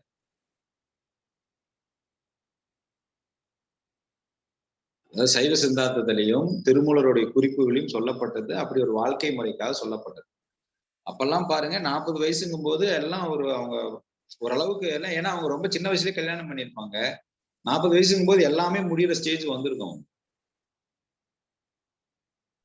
அப்ப எது கரெக்ட்? அந்த மாதிரி இருந்தது வந்து எது கரெக்ட் தப்புன்னே கிடையாது சிஸ்டர். நாம இப்ப இருக்கிற லைஃப்ல என்ன இருக்குது, நீங்க சந்தோஷமா வாழ்றதுக்கு உங்களுக்கு என்ன தோணுதோ அதை செய்யறதுதான் கரெக்ட். ஒரு கணம் கூட நீங்க துக்கப்படக்கூடாது, ஒரு கணம் கூட நீங்க வேதனைப்படக்கூடாது. அப்படி வேதனைப்படாம இருக்கிறது கரெக்ட், துக்கப்படாம இருக்கிறது கரெக்ட். அப்ப நம்ம என்ன சொல்றோம்? நீங்க வேதனைப்படுறதுக்கு துக்கப்படுறதுக்கு என்ன காரணம்? இந்த 5 விஷயம், இந்த 4 விஷயத்தை நீங்க அப்ளை பண்ணாதான் காரணம்னு சொல்றோம் நாங்க. இதெல்லாம் நடைமுறைக்கு ஒத்து வருங்கிறீங்களா? எது ஒத்து வராதுங்கிறீங்க சிஸ்டர்? நம்ம வேதனைப்படாம சந்தோஷமாவே இருக்கிறது அப்படிங்கிறது வந்து இல்ல. நாம ஒருவேளை நீங்க அந்த மாதிரி வேதனைப்படாம சந்தோஷமா இருந்துகிட்டே இருக்கிற ஆளை நீங்க கண்ணுல பார்த்தது இல்ல, அதனால அது நடைமுறைக்கு ஒத்து வராதுன்னு நீங்க நினைக்கிறீங்க. Again a bundle of thought pattern.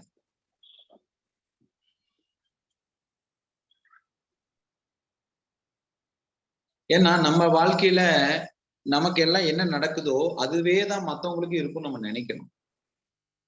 ஆனா அதை நம்ம தப்பா புரிஞ்சுக்கிட்டதுனாலதான் அந்த இடத்துல சந்தோஷம் இல்லாம இருக்கிறோங்கிறது நமக்கு தெரியல.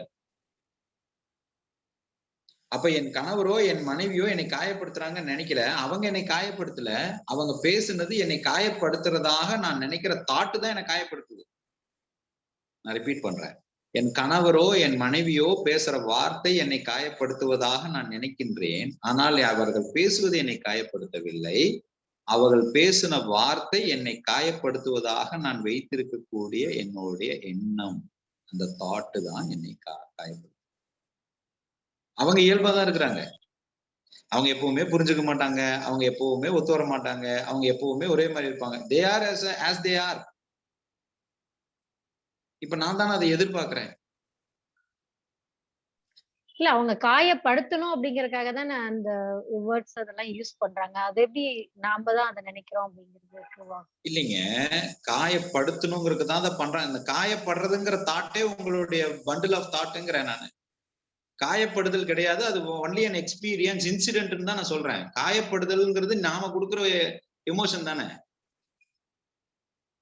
இப்ப அவரு புரிய வைக்கணும்னு பேசலாம். ஆனா நம்ம எண்டில் அது காயப்படுவதான் நினைக்குது. இப்ப இது எப்படி ரெண்டு பேருக்கு ஒரே மாதிரி மீனிங் ஆகும்? அது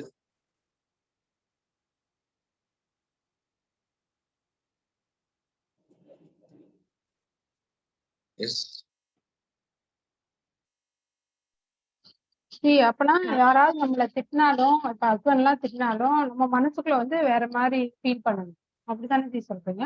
இல்லைங்க, அப்படி எல்லாம் சொல்லல. அவர் உங்களை திட்டவே இல்லைன்னு சொல்ற. நீங்க திட்டுறாருன்னு சொல்றதே உங்களுடைய ஒப்பீனியன் சொல்ற.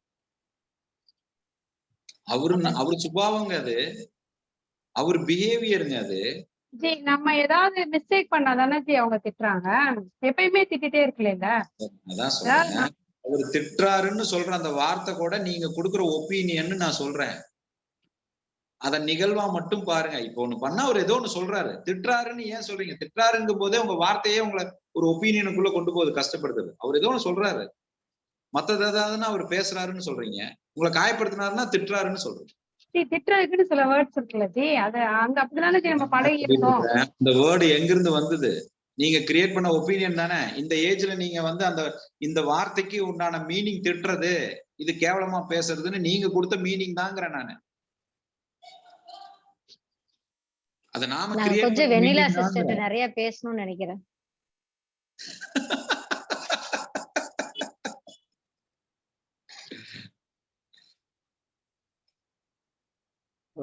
குருஜி, நேத்து ஒரு எக்ஸ்பீரியன்ஸ் சொன்னா, அப்ப நீங்க இருந்தீங்களான்னு தெரியல. நீங்க இல்ல உள்ள இருந்தீங்களா? நேத்து ஒரு எக்ஸ்பீரியன்ஸ். நாட்டுக்கோழி குழம்பு. நாட்டுக்கோழி. அதுக்கு முன்னாடி சொம்புல தண்ணி எடுத்துட்டு போறதுக்கு ஒரு விஷயத்த சொன்னேன். நீங்க இருந்தீங்களா? நீங்க இல்ல. எதுவுமே கிடைக்காது. நீங்க இந்த பாப்பா ஒரு 2 நாளைக்கு முன்னாடி திடீர்னு மிட் நைட்ல வாமிட் பண்ற மாதிரி எந்திரிச்சு இது பண்ணான்னு சொல்லிட்டு அவங்க எடுத்து வச்சு தூங்கிட்டு இருக்கேன். நான் நல்லா தூங்கிட்டு இருக்கிறேன். நம்ம தான் 9:30 மணி ஆச்சா கொடை சாஞ்சு வருமாச்சு. 2:45 எந்திரிக்கிறதுனால நமக்கு அந்த இடப்பட்ட நேரத்துல தட்டி எழுப்புனா மட்டும்தான் நம்ம எந்திரிப்போம். இவன் என்னை டிஸ்டர்ப் பண்ண வேணாம்னு சொல்லிட்டு ஹால்ல உட்காந்து வாயை பிடிச்சி பண்ணிட்டு இருக்கிறான். உடனே அப்புறம் கூப்பிட்டாலும் சத்தம் கேட்டா எந்திரிச்சு பார்த்தா உள்ள போய் பார்த்தா தண்ணி கொடுத்துட்டு சேங்க போய் தண்ணி எடுத்துட்டு வாங்க அப்படின்னு சொல்லுவோம். நான் போய் சொம்பு எடுத்துட்டு சரிம்மா, அதான் நான் மனசுக்குள்ளதான் சரிம்மான்னு சொன்னேன்.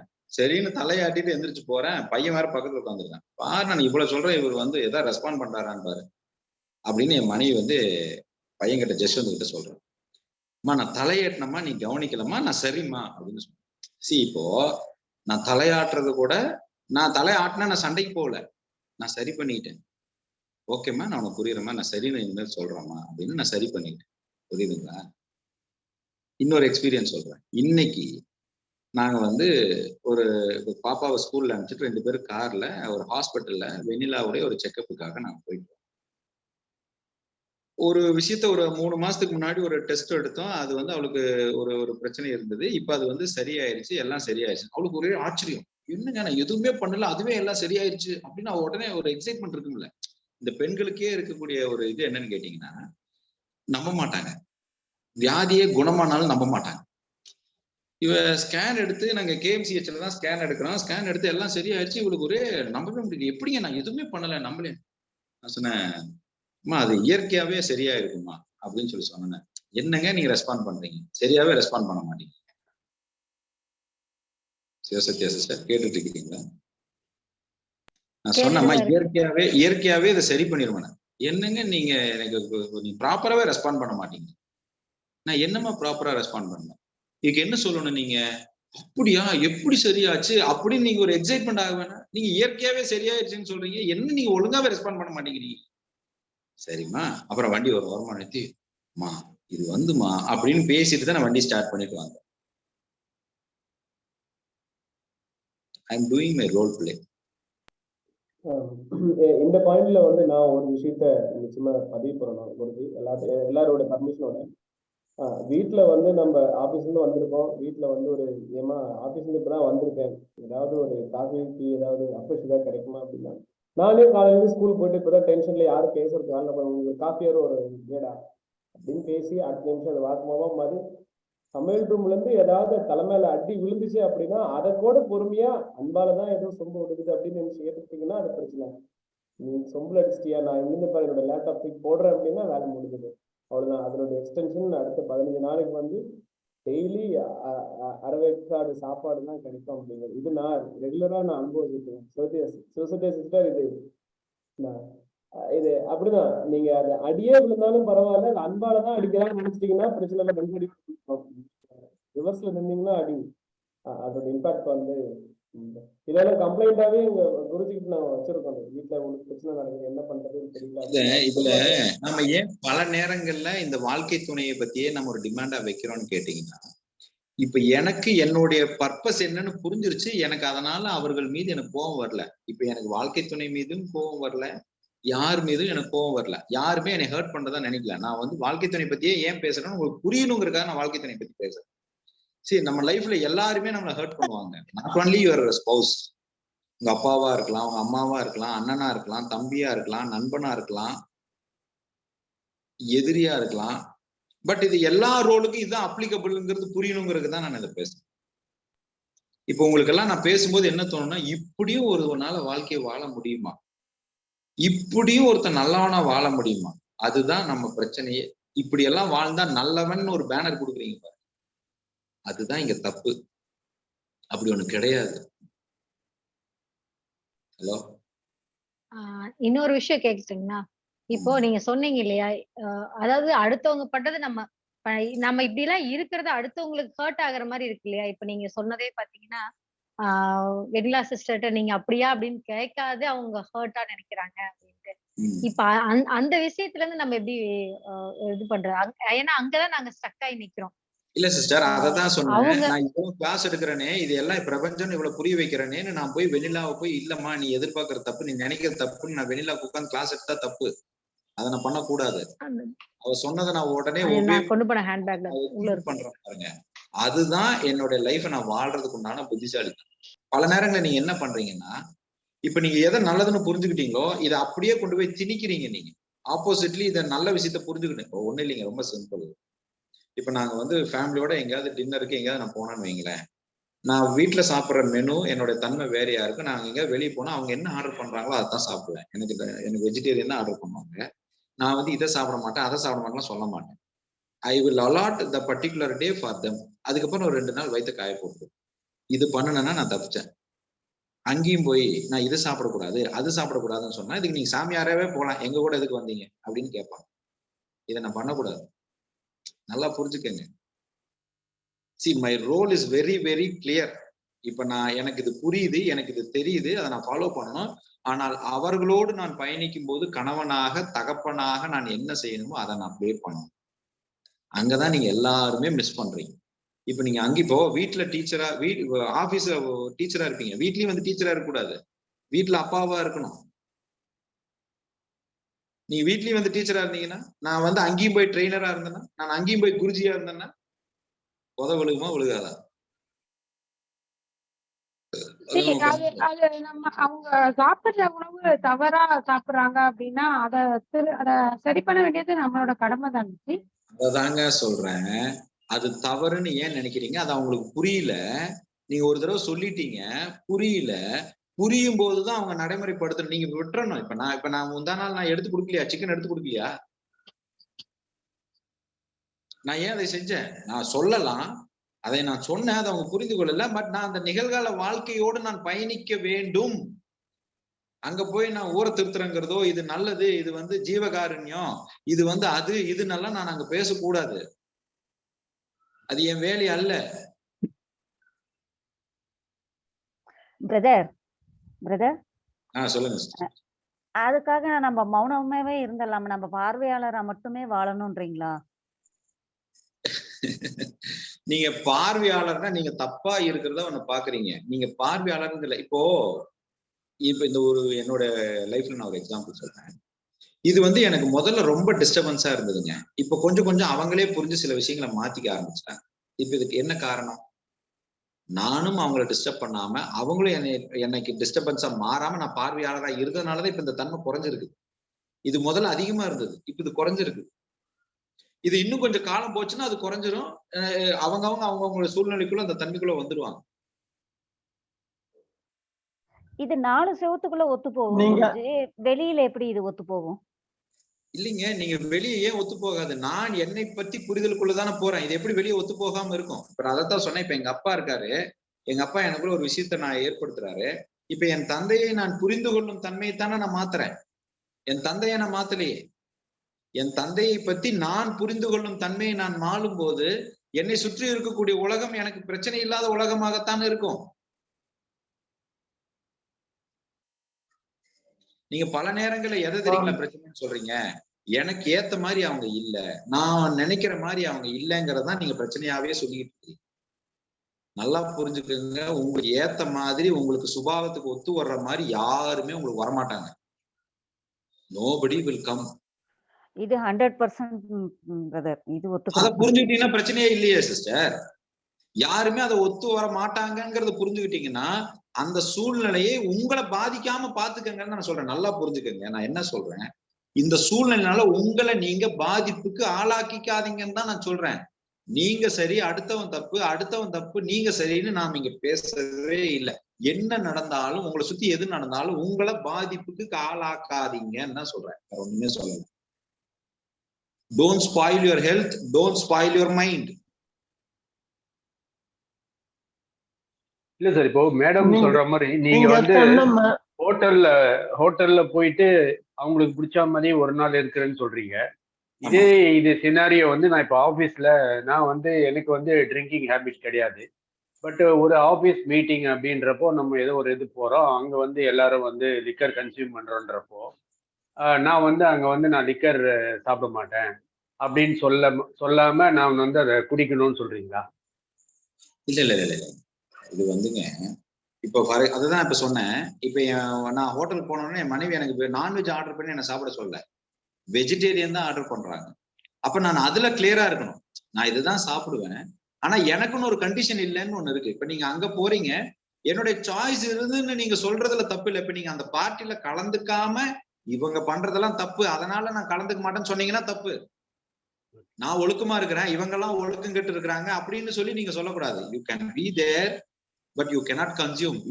யூ should not consumeன்னு இருக்கிறது தான் மரியாதை. அதுதான் சபை நாகரிகம், அதுதான் தன்மை.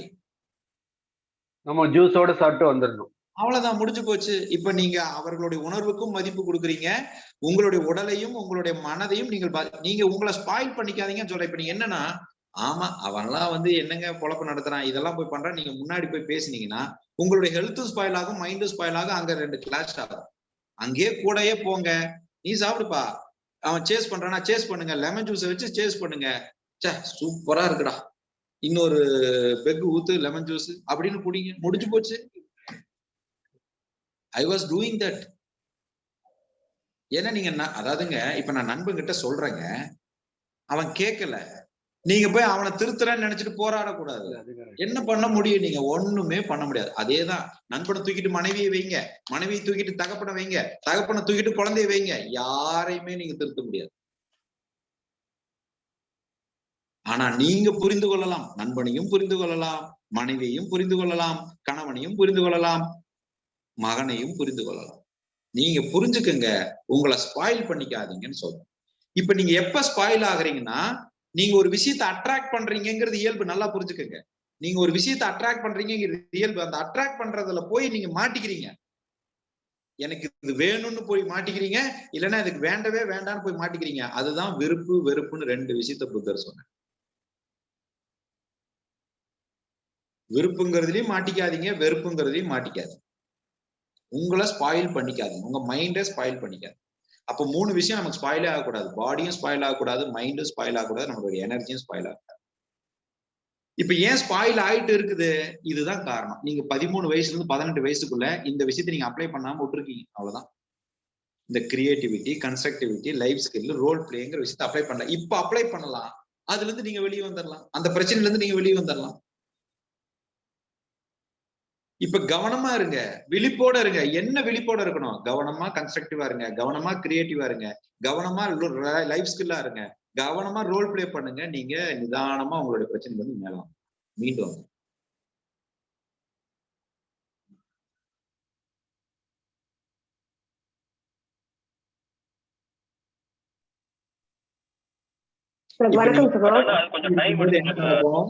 உங்களுக்கு ஒரு குழந்தை இந்த ஏஜ்ல இருக்கும்போது நீங்க அவங்களுக்கு தேவையில்லாத பதிவுகளை பதிவு பண்ண விட மாட்டீங்க, புரியுதா?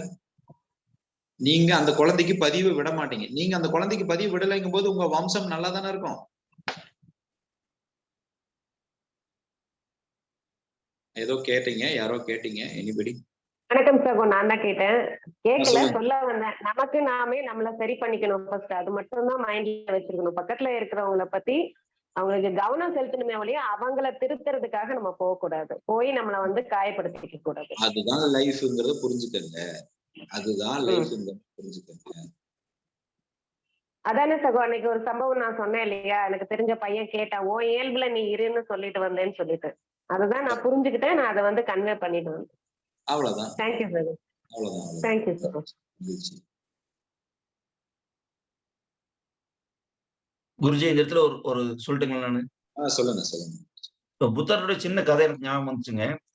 புத்தர் ஒரு வழியா போயிட்டு இருக்காரு. போயிட்டு இருக்கும் பொழுது அவரை பிடிக்காத சில அவர் திட்டுறாங்க, கண்டபடிங்க. இந்த கதை உங்களுக்கு தெரிஞ்சிருக்க வாய்ப்பு இருக்குதுங்க. திட்டுறாங்க. அப்போ இவர் கம்முனே போயிடுறாரு. அப்ப வந்து அவரோட சிஷ்யன் கேட்கிறாரு, ஏன் குருஜி அவங்க திட்டுறாங்க, அதை நீங்க ஏன் பெருசுபடுத்திக்கல அப்படின்னு சொல்றாரு. திரும்ப ரிட்டர்ன் வரும்போது ஒரு சிலர் பாராட்டுறாங்க, அதையும் கண்டுக்காம போயிடுறாரு. அப்போ அவர் என்ன சொல்றாருன்னா, ஒருத்தர் இருந்து வருகின்ற வார்த்தைய நான் ஏத்துக்கிட்டாதான் என்னுடைய இது, ஏத்துக்காத போது அவங்களது. இந்த 2க்கும் நான் மதிப்பளிக்காம போனேன்னா நான் என் நிலையில சரியா இருக்க முடியும் அப்படிங்கிற மாதிரி கருத்தை பதிவு பண்ணாரு. சோ அந்த மாதிரி நம்ம எடுத்துட்டோம்னா ஈஸியா இருக்குது என்னுடைய நிச்சயமாங்க. அதுதான் நான் சொல்றேனே, இங்க வந்து நீங்க இத வந்து ஏத்துக்கிட்டீங்கன்னாலும் அது குழப்பத்துக்கு உண்டாக்கும், ஏத்துக்கலனாலும் அது உங்க குழப்பத்துக்கு உண்டாகும்.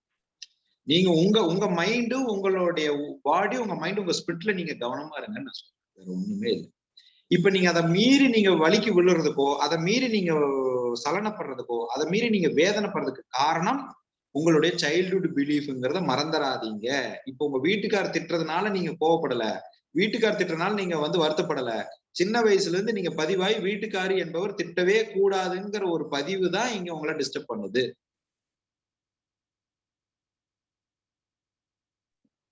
இது எல்லாமே கரெக்ட் தாங்க. கிளாஸ் இருக்க வரையில எல்லாமே புரியுது. 21 டேஸ் தான், அந்த 21 நாள் புரியுது. அதுக்கப்புறம் எல்லாமே காத்து பட பலூன் மாதிரி ஆயிடுது. காத்துல பறக்க விட்டுருவோம். வந்து இத வந்துங்க, இது வந்து ஒரு ஆன்மீக சொற்பொழிவாளர் வந்து இதுக்கு பதில் சொல்றாங்க. வந்து குறிப்பிட்டு நான் காட்டுறேன். இப்போ எனக்கு ஒரு விஷயம் ஃபாலோ பண்ணா சந்தோஷம் இருக்குது, எனக்கு ஒரு விஷயம் ஃபாலோ பண்ணா நடக்குதுன்னு தெரியுது. சில பேருக்கு அது தெரியல. இப்ப இது தெரியாததுனால அவன் அடையாம இருக்கிறான் பாருங்க, அவனை மன்னிச்சிருந்த இயற்கை. இப்ப தெரிஞ்சுட்டு அதை அடையாம இருக்கிறான் பாருங்க, அவனை இந்த இயற்கை மன்னிக்காது. புரியுதுங்களா? அதாவது இப்ப இது வரைக்கும் நீங்க சந்தோஷமே அடையாம இருந்திருக்கிறீங்க, ஓகே. இது அப்ளை பண்ணும்போது சந்தோஷம் இருக்கும். இடையில இந்த 10 நாள் அப்ளை பண்ணா சூப்பரா இருக்குங்க. இப்ப இது தெரிஞ்சிருச்சு இல்லைங்களா? இது தெரிஞ்சு மறுபடியும் நீங்க அப்ளை பண்ணாம இருந்தீங்கன்னா வேற யாருமே பொறுப்பு இல்லை. இந்த 10 நாளைக்கு முன்னாடி தெரியாமே இருந்தது பாருங்க, அது வரைக்கும் நீங்க பொறுப்பு இல்ல. தெரிஞ்சு மறுபடியும் நீங்க அது உங்ககிட்ட நீங்க கொண்டு வராம இருந்தா அதுக்கு நாம தான் பொறுப்பு. அப்ப என்ன நடக்குதுங்க, இதை விட வேற ஏதோ ஒண்ணு என்னை ஈர்க்குது. சோம்பேறித்தனமா இருக்கலாம், அல்லது லேசினஸா இருக்கலாம், அல்லது வேற ஏதோ நீங்க சரி செய்ய வேண்டும். அதுக்கு வேற யாரும் வரமாட்டாங்க. மென்டர்ஷிப் மாதிரி யாராவது ஒருத்தர் கிளாஸ் எடுப்பாங்க, அங்க கப்புன்னு புடிச்சு. ஏன்னா இது நேத்து எழுதிட்டு நான் உங்க கூட ஒரு 4-5 மந்த்ஸ் டிராவல் பண்ணேன் கண்டினியூஸா, கரெக்ட்டுங்களா? அந்த 5 மந்த்ஸும் நிறைய சேஞ்சஸ். நான் இந்த மாதிரி தான் நிறைய கொஸ்டின்ஸ் கேட்டுட்டு இருந்தேன். அதுக்கப்புறம் பாத்தீங்கன்னா கொஸ்டின் கேட்கறதே ஸ்டாப் பண்ணிட்டேன். அந்த மாதிரி ஒரு நல்ல சேஞ்சஸ் இருந்துச்சு. அதுக்கப்புறம் 4 மந்த்ஸ் வந்து இந்த சோசியல் மீடியா அந்த அந்த பக்கமே போகல. அதுக்கப்புறம் நீங்க பாத்தீங்கன்னா பயிற்சிக்கு வந்ததுக்கு அப்புறம் ஹாட் ஸ்டார் யாரோ நீங்க யாரோன்னு இருந்தீங்க. இப்ப நீங்க வேற ஹாட் ஸ்டார் வேற இல்லைன்னு பிரிக்க முடியாத அளவுக்கு மெர்ஜ் ஆயிட்டீங்கன்னு எங்களுக்கு தெரியும். இல்ல இப்ப ஹாட் ஸ்டார் பாக்குறது இல்ல. அதான் சொன்னேனே, ஒரே ஒரு சீரியல் மட்டும் தான் பாக்குறேன்.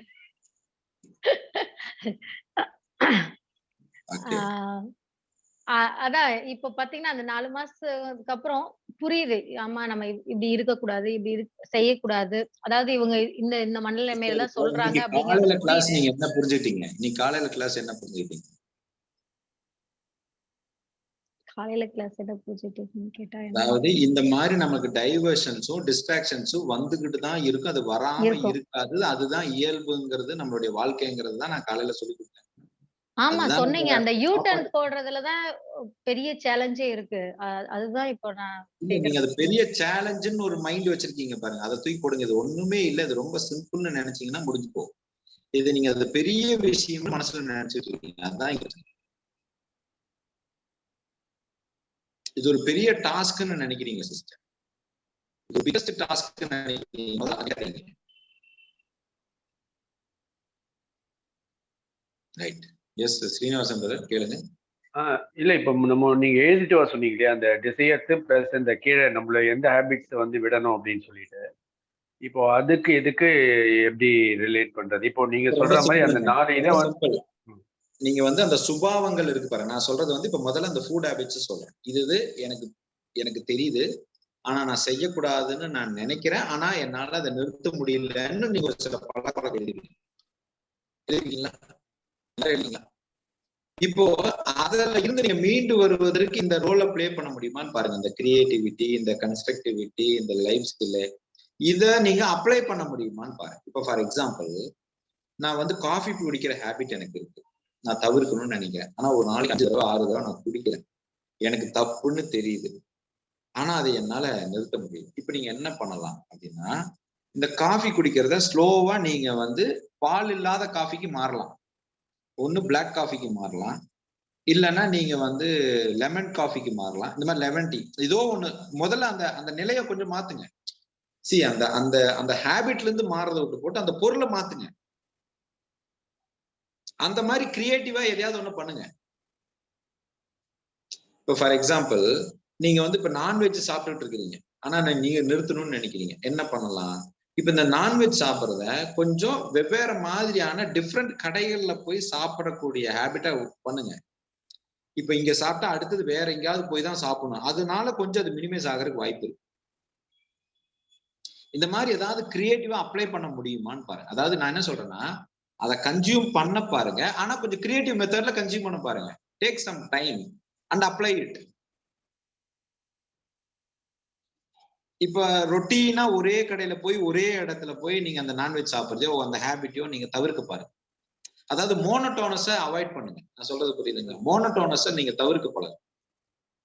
அப்ப நீங்க இதுல இருந்து நீங்க வெளியே வந்துடலாம். பேசிக்கா இப்ப நாளைக்கு காலையில ஒரு பயிற்சி கொடுப்பேன். அது வந்து மனதோடு ரிலேட் ஆன ஒரு விஷயம். அதுக்கு வந்து உங்களோட சைல்ட்ஹுட் இந்த பிலீஃப், நீங்க இந்த சுபாவங்கள் பழக்கங்கள் ஒண்ணு எழுதிருப்பீங்க. இப்ப உணவு பழக்க வழக்கம் 2 எழுதிருப்பீங்க. நீங்க இந்த சுபாவங்கள் நாளைக்கு நான் காலையில அந்த மைண்டை பத்தின சில விஷயங்களை சொல்லி கொடுத்து that we will remove it. ஏன்னா அது இந்த பிரபஞ்ச காஸ்மிக் லாவோட சம்பந்தப்பட்டது. அதை பத்தி நம்ம கொஞ்சம் நாளைக்கு அதுக்கும் இந்த கோல் இதுக்கு என்ன நம்மளோட டிசையர்ஸ் எப்படி கனெக்ட் இருக்குங்க பிரதர். இப்போ நீங்க வந்து இப்ப டிசையருங்கிறது நம்ம என்ன பார்த்தோம்? உங்களுடைய பாசிபிள இன்டென்ஷனை நீங்க வந்து பிரேக் த்ரூ பண்றதுக்கு, நிறைவேற்றுறதுக்கு செய்யக்கூடிய ஆக்ஷன்ஸ் தான் நம்ம கோல்னு சொன்னோம். அப்போ நீங்க அட்ராக்ட் பண்ற தன்மை இருக்கிற வரைக்கும் உங்களுக்குள்ள கோலுங்கிறது ஒண்ணு வரத்தானே செய்யும்போது நீங்க அட்ராக்ட் பண்றதுதானே உங்க இயல்பு. அப்ப நிறைய சம்பாதிக்கணுங்கிற ஒரு எண்ணம் வரும். நிறைய சம்பாதிக்கணுங்கிற ஒரு எண்ணம் வரும்போது நான் 10 லட்சமோ 20 லட்சமோ சம்பாதிக்கணுங்கிற எண்ணம் வராம இருக்காது, வந்துகிட்டு தான் இருக்கும். அப்ப நான் என்ன சொல்றேன், அதை நீங்க அணுகிறதுக்கு உண்டான தன்மைக்குள்ள நீங்க போகணும். அப்போ 10 லட்சம் சம்பாதிக்கணும்னு நினைக்கிறது தப்பு இல்லை. 5 கோடி சம்பாதிக்கணும்னு நினைக்கிறது தப்பு இல்ல. அதை அதை அந்த அட்ராக்ட் பண்றதுல உங்களுடைய புரிதல் என்ன, அந்த தன்னிலை புரிதல் என்ன. அப்போ நான் 10 லட்சம் நான் சம்பாதிக்கலாம். இப்ப சம்பாதிச்சா எனக்கு அந்த 10 லட்சத்துக்கு முதல்ல தேவை இருக்கான்னு பாக்கலாம்ல. நீங்க அந்த தேவை இருக்கா நீங்க அனலைஸ் பண்ணல. 5 கோடி சம்பாதிக்கணும்னு ஆசை இருக்குது. பட் இந்த 5 கோடிக்கு எனக்கு இங்க அவசியம் இருக்கான்னு அனலைஸ் பண்ணல. அப்ப அதை அனலைஸ் பண்ணி அவசியம் என்னவோ, உங்களுடைய ரெக்குயர்மெண்ட் என்னவோ அதை மட்டும் நீங்க வச்சீங்கன்னா நிச்சயம் நீங்க அதை அடைஞ்சிருவீங்க. இப்ப நீங்க என்ன நினைக்குதுன்னா, கோல் எல்லாத்துலயுமே பேசிக்கலா உங்களுடைய தேவைக்கு மேல நீங்க உங்களுடைய அவசியத்தை தாண்டி, இப்ப நான் நேத்து ஒரு பாயிண்ட் சொன்னேன், தேவைன்னு ஒண்ணு கிடையாது, அவசியம் ஒண்ணு கிடையாதுன்னு ஒண்ணு சொன்னேன். ஆனா உங்க வாழ்க்கை அன்றாட நடத்துறதுக்கு நிறைவேற்றுறதுக்குன்னு ஒரு விஷயம் இருக்கு பாருங்க, அதை நான் இந்த இடத்துல தேவைன்னு குறிப்பேன். எனக்கு இப்போ வீட்டு வாடகைக்கு எவ்வளவு தேவை, இஎம்ஐ கட்டுறதுக்கு எனக்கு எவ்வளவு தேவை. அப்போ உங்க வாழ்க்கையில நீங்க அன்றாட நிகழ்வுகளை நகர்த்துவதற்கு என்ன தேவைங்கிறத ஐடென்டிஃபை பண்ணி அதை நீங்க கோலாக வைக்கும்போது அது எளிமையிலேயே நீங்க அடைவதற்குண்டான எல்லா சாத்தியக்கூறுகளும் உண்டு. அது பணமா இருக்கலாம், திருமணமா இருக்கலாம், குழந்தையாக இருக்கலாம், குழந்தையினுடைய மேற்படிப்பாக இருக்கலாம், உங்களுக்கு ப்ரொமோஷனா இருக்கலாம், என்ன வேணா இருக்கலாம். ஆனா உங்களுக்கு என்ன வேணுங்கிறத முடியும்.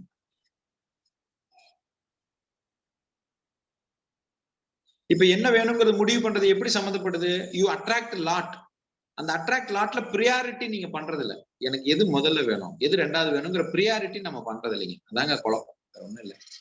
We are not prioritizing our requirements. Prioritise பண்ணி பாருங்க, எளிமையா அடைஞ்சிருவீங்க. உங்க அஃபர்மேஷன்லயே ஒரு கிளாரிட்டி வந்துடும், உங்களுடைய சிந்தனையிலேயே கிளாரிட்டி வந்துடும், எது முதல்ல வேணும் எது ரெண்டாவது. இல்ல இங்கதான் ஒரு பாயிண்ட் என்னன்னா, இப்போ வந்து ஜீசஸோட ஆப்ரஹாம் அந்த மாதிரி இதெல்லாம் வந்து ஆஸ்க் இட் இஸ் கிவன், அவங்க எல்லாம் வந்து அவர் வந்து அந்த பிளேன்ல இருந்து சொல்றாரு நீ கடவுள் தன்மை அதெல்லாம். அப்ப அவர் என்ன சொல்றாரு, நீங்க வந்து ஜீசஸ் சொல்றாரு கேளுங்கள் கொடுக்கப்படும், தட்டுங்கள் திறக்கப்படும் அப்படின்னு சொல்றாரு. இப்ப இன்னொரு தேரி என்ன அப்படின்னா, உன்னை படைச்சவன் வந்து தெரியாதா உனக்கு என்ன வேணும்ட்டு. நீ வந்து ஒரு குழந்தைக்கு வந்து ஐஸ்கிரீம் கேட்கும், அது கோல்டு வரும்னு சொல்லிட்டு கடவுள் கொடுக்கல, அது அந்த பக்குவம் வரப்போ உனக்கு அது கிடைக்கும். அப்ப நீ எதுவுமே கேட்க வேணாம், நீ எதுக்கு எதையும் வந்து அதான் நீங்க வந்து கேட்க வேண்டியதில்லை, அதுவே வந்து உங்களுக்கு கிடைக்கும் அப்படின்றாங்க. இந்த கேட்கணுமா கேட்க கூடாதா? அதுதான் இங்க நமக்கு ஆரம்பத்துல என்ன விதைச்சிட்டாங்கன்னா, பொருளற்ற தன்மைன்னு. இப்ப நீங்க கேட்கறது பொருளற்ற தன்மையில இருக்கணும். நீங்க கேட்கறது பொருள் தன்மையில கேட்கறீங்க, பொருள் தன்மையில கேட்டீங்கன்னா அதை அச்சீவ் பண்ண முடியாது. பொருளற்ற தன்மையில இருக்கணும். இப்ப அதுக்குதான் நான் உதாரணம் ஏற்கனவே 21 நாள் கிளாஸ்ல சொல்லியிருக்கேன். இப்ப நீங்க புல்லாங்குழல் ஓசை எனக்கு வேணும், இப்ப புல்லாங்குழலை வச்சுதான் நான் புல்லாங்குழல் ஓசையை உருவாக்கணும்னு நீங்க நினைச்சீங்கன்னா அது பொருள் தன்மை. புல்லாங்குழல் ஓசைக்கு தேவை என்ன? காத்து. காத்துங்கிறதா மையப்படி. காத்து இருந்தாலே நீங்க எப்படி வேணா அந்த புல்லாங்குழல் ஓசைய உருவாக்கிடலாம் அப்படிங்கிற அந்த பொருளற்ற தன்மையில நீங்க சிந்திக்க ஆரம்பிச்சீங்கன்னா, அப்ப காத்துங்கிறதே எனக்கு எவ்வளவு புல்லாங்குழல் ஓசையை உருவாக்குறதுக்கு உண்டான வாய்ப்பு இருக்குதுன்னு நீங்க உணரணும். அப்போ பொருள் தன்மையில நீங்க கேட்கக்கூடாது, பொருளற்ற தன்மையில நீங்கள் கேட்கணும். அப்போ கேட்கணும்னு சொன்னதே நம்ம தப்பா புரிஞ்சுட்டு இருக்கிறோம். அது மெட்டீரியலிஸ்டிக்கா எனக்கு இது கொடு இறைவா, இது இடு குறைவான்னு கேட்கறதுன்னு நினைக்கிறேன். அது அல்ல.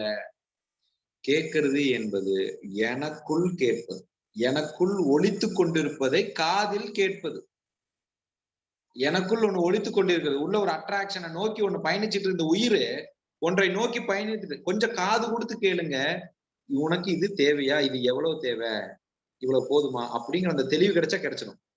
எப்படி உங்களுக்குள்ள ஒண்ணு பேசிக்கிட்டே இருக்குது, அதை நீங்க கொஞ்சம் லிசன் பண்ணி அப்படியா உனக்கு இதுதான் தேவையா, இது இவ்வளவு போதுமா அப்படின்னு நீங்க சொன்னீங்கன்னாலே உங்களுக்கு அது கிடைச்சிருங்கிறது தான் தன்மை. அப்போ கேளுங்கள் அப்படிங்கிறது வெளிப்புறத்துல கேட்கறதல்ல, உள்ளுக்குள்ள ஒழிச்சுக்கிட்டு இருக்குது, அதை கேளுங்க.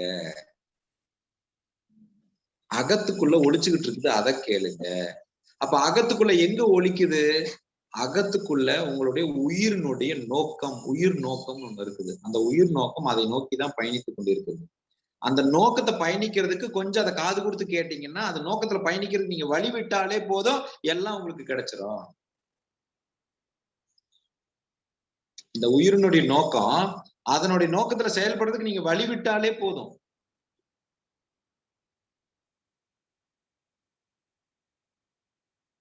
அப்ப அப்ப எந்த ஒரு செயலையும் சிந்திக்காம மௌனமா நீங்க பேசிக்கா சொல்ற மாதிரி மூச்சை கவனிச்சிட்டு இருந்தா போதும் அப்படின்றதுதான் மூச்சை கவனிச்சுட்டு நிகழ்காலத்துல விழிப்போட நீங்க இப்ப இருக்கிற ஒவ்வொரு மொமெண்ட்லயும் உங்களுடைய ஃபுல்லஸ்ட் பொட்டன்ஷியலை செய்வதற்கான வேலையை செஞ்சீங்கனாலே போதும்.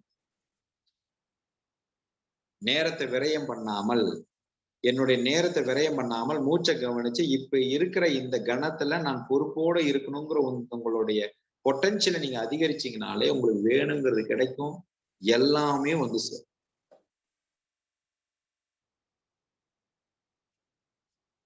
அதை தீர்க்கமாக கற்றுக் கொடுப்பதுதான் இந்த 9 மாத மென்டரிங். ஆனா நல்லா புரிஞ்சுக்கங்க, இந்த 9 மாசம் மென்டரிங்ல வந்தா நான் கோடீஸ்வரர் ஆயிடுவேன், நான் பணக்காரன் ஆயிடுவேன் இப்படிங்கிற எதிர்பார்ப்புகள்லாம் தயவு செஞ்சு வராதிங்க இந்த 9 மாசம் கோர்ஸ். ஆனால் நீங்கள் உங்களை உணர்ந்தால் பணம் உங்களை தேடி வரும். இது ஹைப் கொடுக்கிற மார்க்கெட்டிங் கிடையாது. இது நிகழ்ச்சியை நான் அப்படி செய்யல, நல்லா புரிஞ்சுக்கணும். இந்த 9 மாதத்துல நீங்கள் யார் என்று புரிந்து கொள்ளலாம், உங்க நோக்கம் என்னங்கிறது புரிந்து கொள்ளலாம், உங்க தன்மை என்னன்னு புரிந்து கொள்ளலாம். அதன் மூலியமாக தானாக பணம் வரும், தானாக பேர் வரும், தானாக புகழ் வரும், தானாக உங்களுக்கு வேணுங்கிறது எல்லாம் வந்து சேரும். அதுதான் இந்த பயணம், இந்த 9 மாத பயணம்.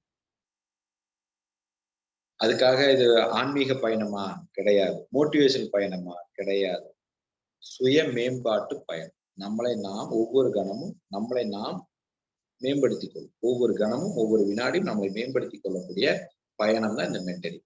அப்போ அதுல என்ன பண்ணுவோம், உங்களுக்கு கீழே அலாட் பண்ணி நீங்க ஒரு டீமை வந்து நீங்க இன்னொருவரையும் நீங்க அவங்களுடைய வாழ்க்கையை நீங்க பெரிய ரோல் பண்ணுங்க. அதனாலதான் நீங்க மென்டார்னு நம்ம பேர் வச்சிருக்கோம். You will act as a mentor for others.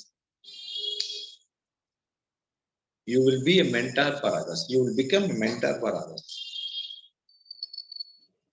அதுக்குன்னு ஒரு கோச்சிங் இருக்கும். இதுல நீங்க எப்படி பேசுறதுன்னு கோச்சிங் இருக்கும். எப்படி ஒரு இப்ப நான் கேள்வி கேட்டாலே அவங்களோட சுபாவத்தை என்னால சொல்ல முடியுது பாருங்க. இந்த மாதிரி எல்லாமே இதை நீங்க உணர்வதற்குண்டான வாய்ப்பு எப்படி, இதை முழுக்க நீங்க உங்களுக்குள்ள நீங்க நிலை பெறுவதற்கு என்னங்கிற அந்த பயிற்சி எல்லாம் இருக்கும். பட் அதை கத்துக்கிறது அவங்களுடைய சாமர்த்திய பொறுத்து.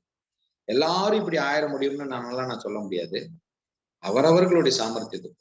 இப்ப என்னோட என் குருவோட நாங்க ஒரு 2 பேர் இருந்தோம். அவரு இப்ப எங்க இருக்காருன்னே தெரியல, அவர் இருக்கிற இடம் இல்லை. இப்ப நான் இதை சிறப்பா செய்து கொண்டு இருக்கிறதாக என் குரு என்னிடம் சொன்னதும். அப்ப கத்துக்கிட்டவங்க எல்லாரும் அதே மாதிரி பர்ஃபார்ம் பண்றாங்களா? இல்ல, அது அவருடைய நோக்கம். ரொம்ப சிம்பிளா எனக்கு ஒரு நாள் ஒரு விஷயத்த கொடுக்கும்போது இந்த 3 மணிக்கு எடுத்து உட்காரு உனக்கு கிடைக்கும்னு சொன்னாரு. அவர் சொன்ன தேதியில இருந்து இன்னைக்கு வரைக்கும் நான் 3 மணிக்கு உட்காந்து எனக்கு அது கிடைச்சிருச்சு. இருந்தாலும் 3 மணிக்கு உட்கார்ந்து அதுலதான் என் குரு ஆச்சரியப்பட்டார்.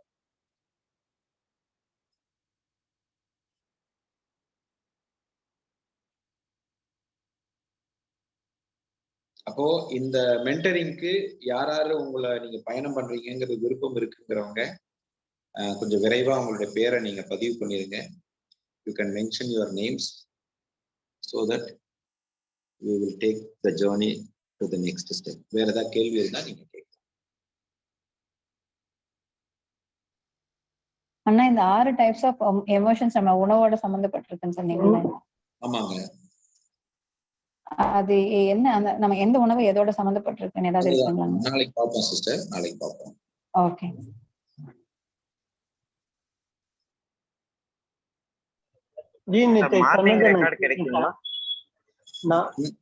சொல்லுங்க பிரதர். மார்னிங் ரெக்கார்ட் கிடைக்குங்களா? நான் ஷேர் பண்றேங்க. நான் கொஞ்சம் வெளியே போயிட்டு இப்பதான் வந்தேன். நீங்க சொன்னதை நான் கேட்டுட்டேன் ஜி. கல்யாணம் எவ்வளவு நான் 19 years ஆயிருக்கும். இது வரலாம் எதுவும் நான் உன்னை கஷ்டப்படுற மாதிரி செஞ்சேன்னா இல்ல அப்படின்னு சொன்னாங்க. இது வரலாம் என் மேல எதுவும் கோவம் வர மாதிரி நான் பண்ணிருக்கேன்னா இல்லைன்னாங்க. நல்லா யோசிச்சு பார்த்து சொல்லுன்னு 3ஆம் டைம் கேட்கும்போது கண்டுபிடிச்சிட்டாங்க. என் குருஜி எதுவும் சொன்னாரா, கேட்க சொன்னாரான்னு கேக்குறாங்க. 2 டைம் வரலாம் கேட்கல. 3ஆம் டைம் கேட்டோம்னா டவுட் வந்துருச்சு.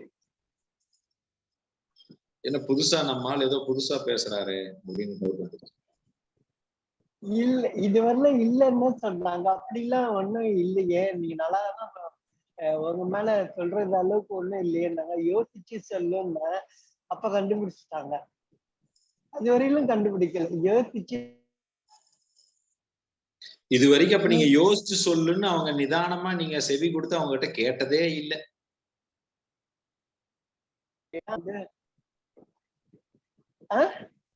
இது வரைக்கும் நீங்க அவங்க கிட்ட யோசிச்சு சொல்லுமா அப்படின்னு நிதானமா அவங்களுக்கு முகம் கொடுத்து பேசுனதே இல்ல. அது பேசணும்னா டவுட் வந்துருச்சு, என்னடா நம்ம ஆளு.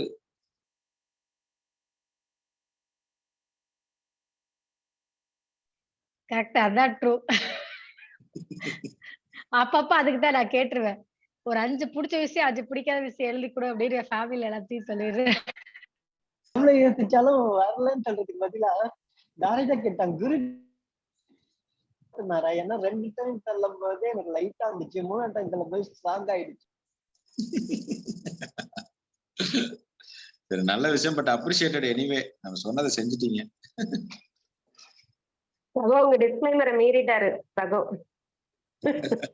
நான் தான் சொன்னேன்னு சொல்லக்கூடாதுன்னு நீங்க சொல்லிருக்கீங்க. நீங்க சொன்னீங்கன்னு நான் சொல்லல கடைசி வரலாம். ஆனா இப்ப இந்த மாதிரி கேக்குறதுக்கு எல்லாம் உங்களுக்கு நாலேஜ் இல்ல. கண்டுபிடிச்சாங்க, நீங்க எங்க சொல்றது? கண்டுபிடிச்ச மாதிரி ஒரு கேட்டுட்டாரு. எங்க அப்பா இல்ல, இன்னும் கொஞ்ச நாளைக்கு இதெல்லாம் நீங்க ஃபேஸ் பண்ணிதான் ஆகணும். ஃபேஸ் பண்ணுவீங்க கண்டிப்பா. அதுக்கப்புறம் அது பழகிடும். இல்ல, எல்லாத்துக்கும் ஞானம் ஒவ்வொரு பக்கம் கிடைக்கும். நமக்கு பொதுவா இந்த கம்ப்யூட்டர் முன்னாடி மொபைல் முன்னாடி கிடைக்குது, அவ்வளவுதானே. தப்பு இல்லையே.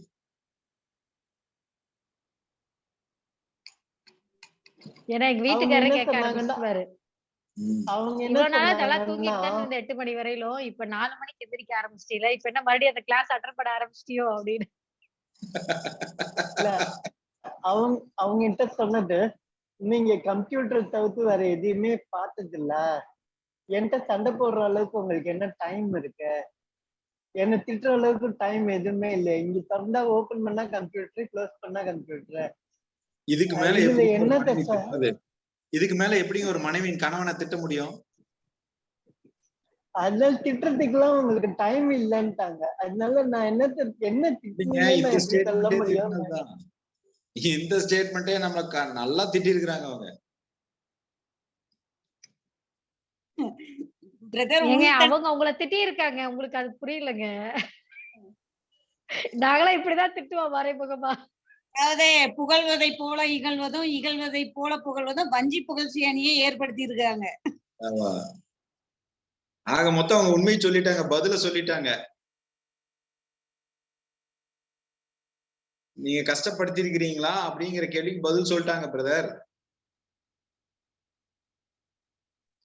நான் என்னைக்காவது எங்க வீட்டுக்காரரு ஏதாவது எங்க கூட உட்கார்ந்து ஒரு டைம் ஸ்பெண்ட் பண்ணான்னா கேட்பேன், ஏன் இன்னைக்கு உங்க ஃபர்ஸ்ட் ஒய்ஃப் உங்களோட இல்லையா, அதனாலதான் எங்களோட வந்துட்டீங்களா அப்படின்ட்டு.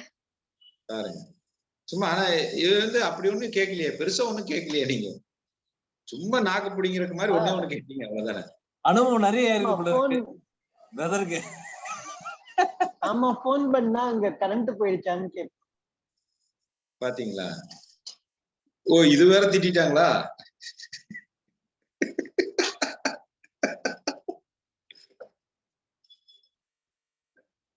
ப்ரோ, அப்ப நிறைய அவங்க உங்களால பாதிக்கப்பட்டு இருக்காங்கன்னு அர்த்தம். இதத்தானங்க நான் சொன்னேன். இதெல்லாம் எங்களோட எக்ஸ்பீரியன்ஸ். இதத்தானங்க நான் சொன்னேன்.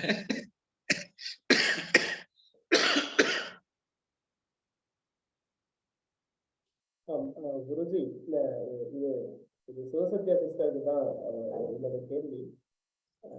ஒரு புரிதலுக்கு அப்புறம் அப்பா இந்த மாசம் ஒரு சில விஷயங்கள் புரிஞ்சுட்டான், அடுத்த மாசம் தப்பு பண்ணக்கூடாதுன்னு சொல்லிட்டு ரொம்ப தெளிவா ரொம்ப நிதானமா காலேஜ் போற மாதிரி இருக்கும். சிவசத்யா சிஸ்டர் கேட்டாங்க, சிஸ்டர் நீங்க மாசம் 5 விஷயங்களை கேட்பீங்களா, இந்த மாசம் எனக்கு 5 எது பிடிக்காது இது எது பிடிக்கும் அப்படின்னு கேட்பீங்களா, இல்ல ஒரு டைம் தான் கேட்பீங்களா? இது எங்க வீட்டுல வந்து கல்யாணம் 12-13 வருஷம் ஆச்சு.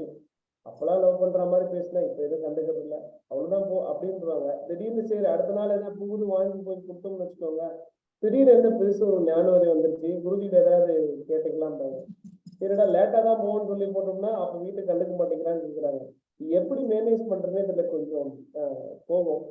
போன வாரத்துல வந்து உன்னுடைய லிமிட் வந்து கண்ட்ரோலை மீறி அன்லிமிட்டடா போது, நான் இன்னும் சசி பிரதர் நான் போன் பண்ணி கேட்டுறேன் அவர் எங்க இருக்கிறாருன்னு தெரியல அப்படின்னா. இது எப்படி மேனேஜ் பண்றதே தெரியல. பட் இது வந்து அருண் ஸ்ரீதர்ஜி உங்களுக்கு தான் நீங்க வந்து அவர் சொல்ற மாதிரி இன்னும் நிறைய பார்க்க வேண்டியதுலாம் இருக்கு அப்படிங்கிறது.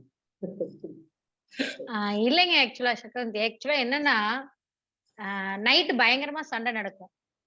ஓகேங்களா, காலையில ஒரு ரொமான்ஸோட போய் அவங்களுக்கு ஒரு கால் அமுத்தி விடுறது, இல்ல அவங்க கிட்ட ஜாலியா பேசுறது, ஹாப்பியா இருந்தோம்னு வைங்களேன். ஓகேங்களா, அப்பதான் கேட்பாரு, என்னப்பா நைட்டு சண்டை போட்டுட்டு தானே படுத்தேன், காலையில இப்படி வந்து நிக்கிற நீ அப்படின்னு. ஓகேங்களா, அந்த மாதிரி ஒரு இது நடக்கும். இன்னொன்னு அந்த 5 விஷயம் சொன்னேன் இல்லைங்களா, எப்ப ரொம்ப சண்டை வந்து ஒரு 2 நாள் பேசாம வந்து பேச ஒரு கன்க்ளூஷன் வரும் இல்லையா, அப்பதான் அந்த கொஸ்டின்ஸ் கேட்பேன் நானு. அது என் பொண்ணுகிட்டயும் அப்படிதான், என் ஹஸ்பண்ட்கிட்டயும் அப்படிதான் கேட்பேன் நான். அப்ப வந்து கொஞ்சம் மாறிக்கலாமே அப்படின்ட்டு தான். மகிழ்ச்சி. அதுக்கெல்லாம் இருக்கு மென்டரிங் செஷன் மிக சிறப்பாக உங்களுக்கு எல்லாம் உறுதுணையாக.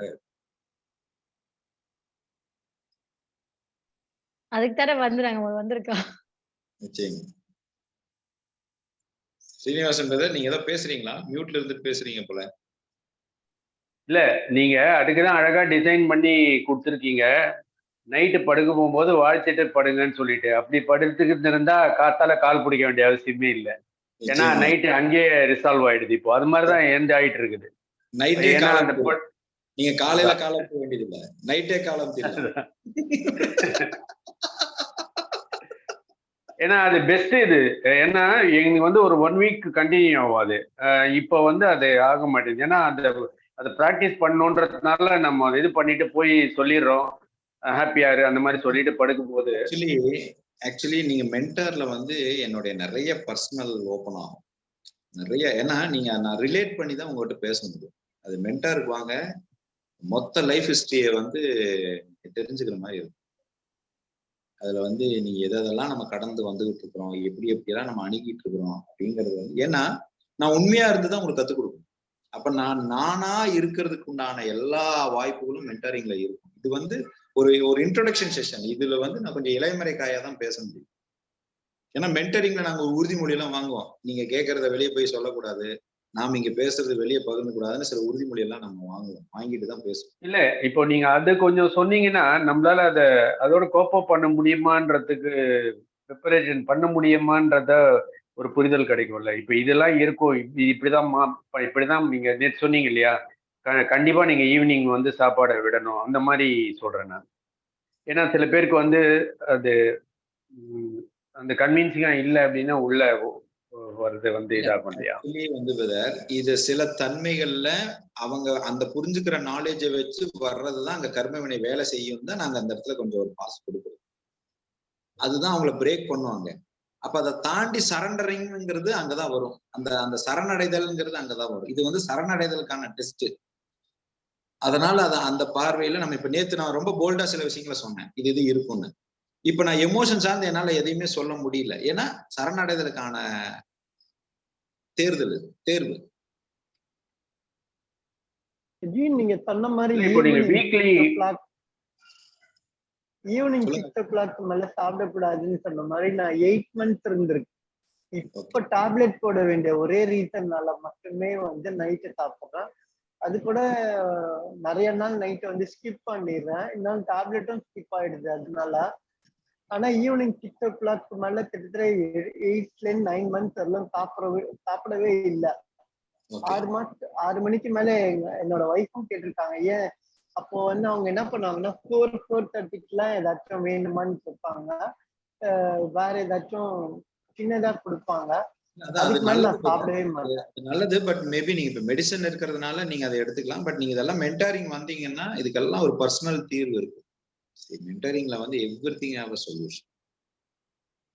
இப்போ நீங்க வீக்லி அது மந்த்லி 4 கிளாஸ், வீக்லி என்ன டே வரும், எவ்வளவு நேரம் ஸ்பெண்ட் பண்றது? அது வந்துங்க இப்ப அது பேட்சா பிரிப்போம். 10 பேரா நம்ம பேட்ச் பிரிப்போம். அந்த 10 பேர் பேட்ச்ல இருக்கிறவங்களுடைய கன்வீனியன்ட்டை பொறுத்து அந்த வீக் செஷன் வரும். அவங்க எல்லாருக்குமே எந்த டே கன்வீனியன்ட்னு பார்த்து அந்த டேல நம்ம அதை கண்டக்ட் பண்ற மாதிரி இருக்கும். ஸோ அது வந்து ஃப்ரீக்வெண்டா ஒரே டேல இருக்கிற மாதிரி இருக்காது.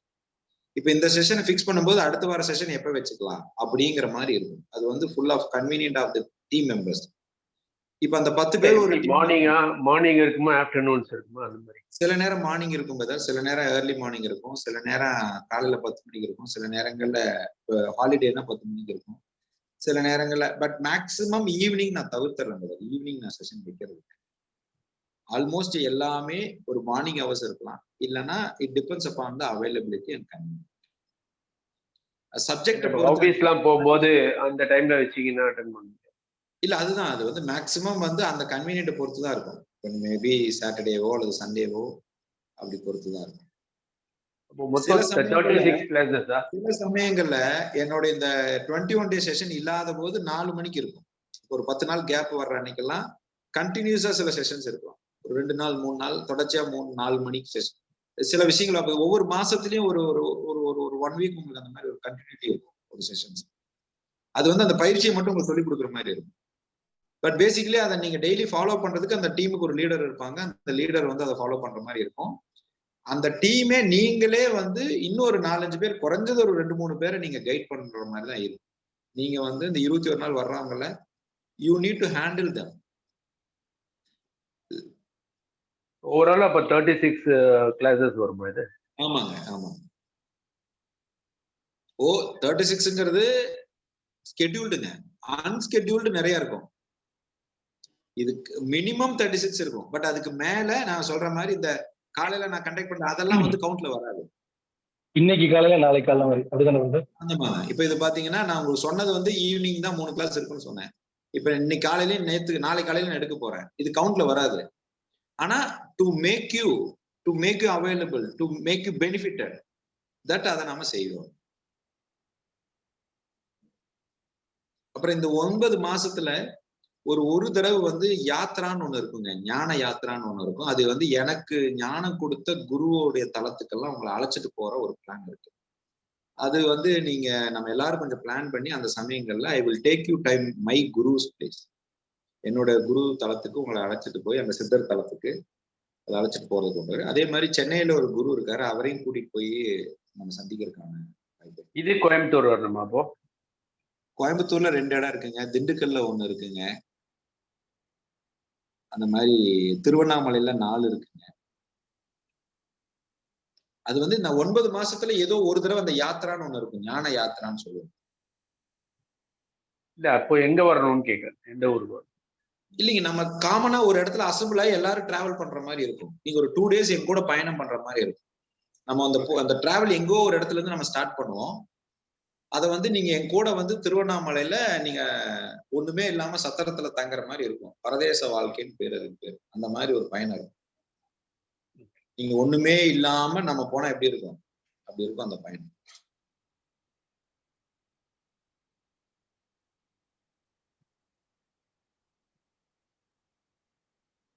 Any questions?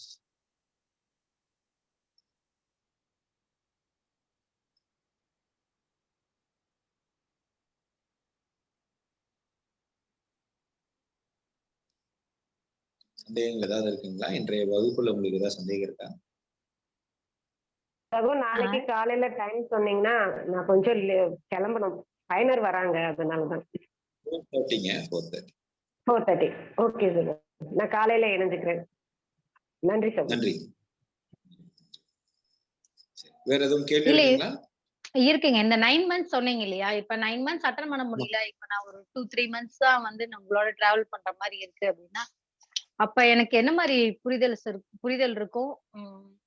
அது எப்படி ஒரு மாசம் இது வந்துங்க குவாலிட்டேட்டிவாவா குவான்டிடேட்டிவாவா என்னால சொல்லவே முடியாதுங்க. ஏன்னா உங்க புரிதல் சில பேர் வந்துங்க முதல் மாசத்திலேயே ரொம்ப அதிகமா புரிஞ்சுப்பாங்க, சில பேர் 2வது மாசத்துல ரொம்ப அதிகமா புரிஞ்சுக்குவாங்க. இது அவரவருடைய அனுபவ தன்மையை பொறுத்தது. சோ ஒரு முதல் மாசத்துல நீங்க இவ்வளவு பர்சன்டேஜ், 2வது மாசம் இவ்வளவு பர்சன்டேஜ்னு என்னால சொல்லவே முடியாது. ஆனால் நாங்க என்ன சொல்றோம்னா, நீங்க 9 மாதம் மினிமம் பயணிக்கணுங்கிறது நாங்க சொல்றோம். அதுக்கு மேல அது உங்களுடைய விருப்பம் தான். எத்தனை மாசம் நீங்க பயணிக்கிறீங்கன்னு உங்க choice. There is no condition at all. இப்போ 1 மாசம் மட்டும் நீங்க எடுத்துக்கிறீங்கன்னா வெல் அண்ட் குட், நீங்க அதை எடுத்துக்கலாம். பட் கம்பல்சரி 9 மாசம்ங்கிறது உங்க நோக்கத்தை அடைவதற்கு ஒரு 9 மாசம் கம்ப்ளீட் பண்ணணும்னு நம்ம சொல்றோம். But there is no condition. தொடரணும்னு இது அட்டெண்ட் பண்ண முடியலன்னா அது ரெக்கார்டிங் கொடுப்பீங்களா அன்னைக்கு? அந்த மாதிரி சில இப்ப நீங்க cases கேட்டு சில எல்லாரும் classes கேட்டுட்டு ஒத்துட்டு வரோம். சப்போஸ் அன்எக்ஸ்பெக்டடா அந்த இதை அட்டன் பண்ண முடியல அப்படின்னா அதாங்க, சில கிளாஸஸ் ரெக்கார்டிங் இருக்கும், சில கிளாஸஸ் நம்ம ரெக்கார்டே பண்ணாத செஷன் நம்ம முன்கூட்டியே அறிவிச்சிருவோம். இந்த செஷனை ரெக்கார்ட் பண்ண மாட்டோம் அப்படின்னு அறிவிச்சிருவோம். அதை வந்து நீங்க வெல் பிளான்டா இருக்கும். அது எதுனா லைஃப்னோட கமிட்மெண்ட்டுக்காக தான், வேற ஒண்ணும் இல்லை. நம்ம அப்படி பண்ணக்கூடாதுங்கிறது இல்ல. அந்த கமிட்மெண்ட்டையும் நம்ம எப்படி ஃபாலோ பண்றோம் உங்களுக்கு கத்துக் கொடுக்கணும் இல்ல. இப்ப நீங்க தவிர்க்கவே முடியாது, லைஃப்ல அப்படி ஒரு சினாரியோ வருது, அந்த சினாரியோ நீங்க எப்படி ஹேண்டில் பண்ணுவீங்க?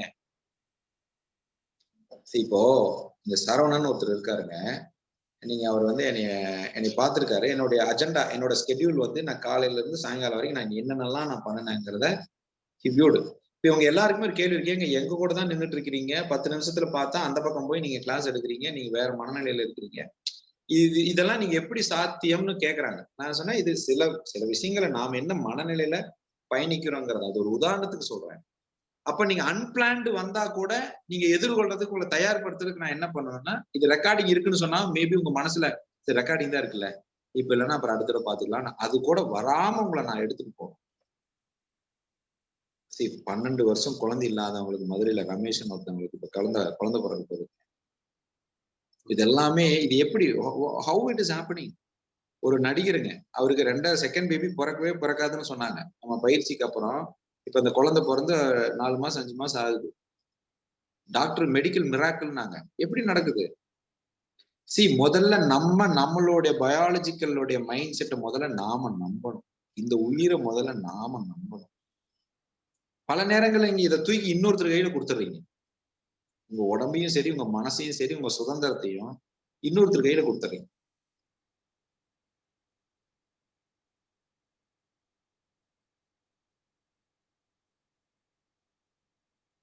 S, any doubts? சரி, இப்ப நாளைக்கு நீங்க காலையில 4:30 மணிக்கு வரும்போது இந்த மஞ்சள் வேப்பிலை இதை சாப்பிட்டு வரணும். சரிங்களா? இதை என்ன பண்ணுங்க, ஒரு குறைஞ்சது ஒரு 7ல இருந்து 8 நாள் நீங்க சாப்பிடலாம். 7 நாள் சாப்பிடுங்க. சுடுதண்ணியில கொஞ்சம் கொதிக்கிற தண்ணி இல்லாம கொஞ்சம் எடுத்து வார்ம் வாட்டர்ல தேனை மிக்ஸ் பண்ணி குடிங்க. ஸோ நாளைக்கு காலையில நம்ம 4:30 மணிக்கு சந்திப்போம். யாருக்கு நீங்க இந்த பயணத்துல பதிவு பண்றதுக்கு விருப்பம் இருக்கோ அவர்கள் உங்களுடைய பெயரை நீங்கள் பதிவிடலாம். சரிங்களா? மகிழ்ச்சி. நாளை காலை 4:30 மணிக்கு சந்திப்போம். பதிவு பண்றது சார்? நீங்க குரூப்லயே பதிவிடலாம் உங்க பேரை. Thank you sir. அந்த குரூப்லயே நான் ஒரு மெசேஜ் போடுறேங்க, அதுல நீங்க அப்படியே காப்பி பண்ணி உங்க பேரை ஸ்க்ரோலிங்ல நீங்க போடுங்க. மகிழ்ச்சி. நன்றிங்க. எல்லாம் வல்ல இயற்கை, எல்லாம் வல்ல பிரபஞ்சம் உங்களுக்கு எல்லா வளங்களையும் கொடுத்து 16 செல்வமும் பெற்று பெருவாழ்வு வாழ குருவின் பாதம் பெற்ற பிரார்த்தனை நினைக்கிறேங்க.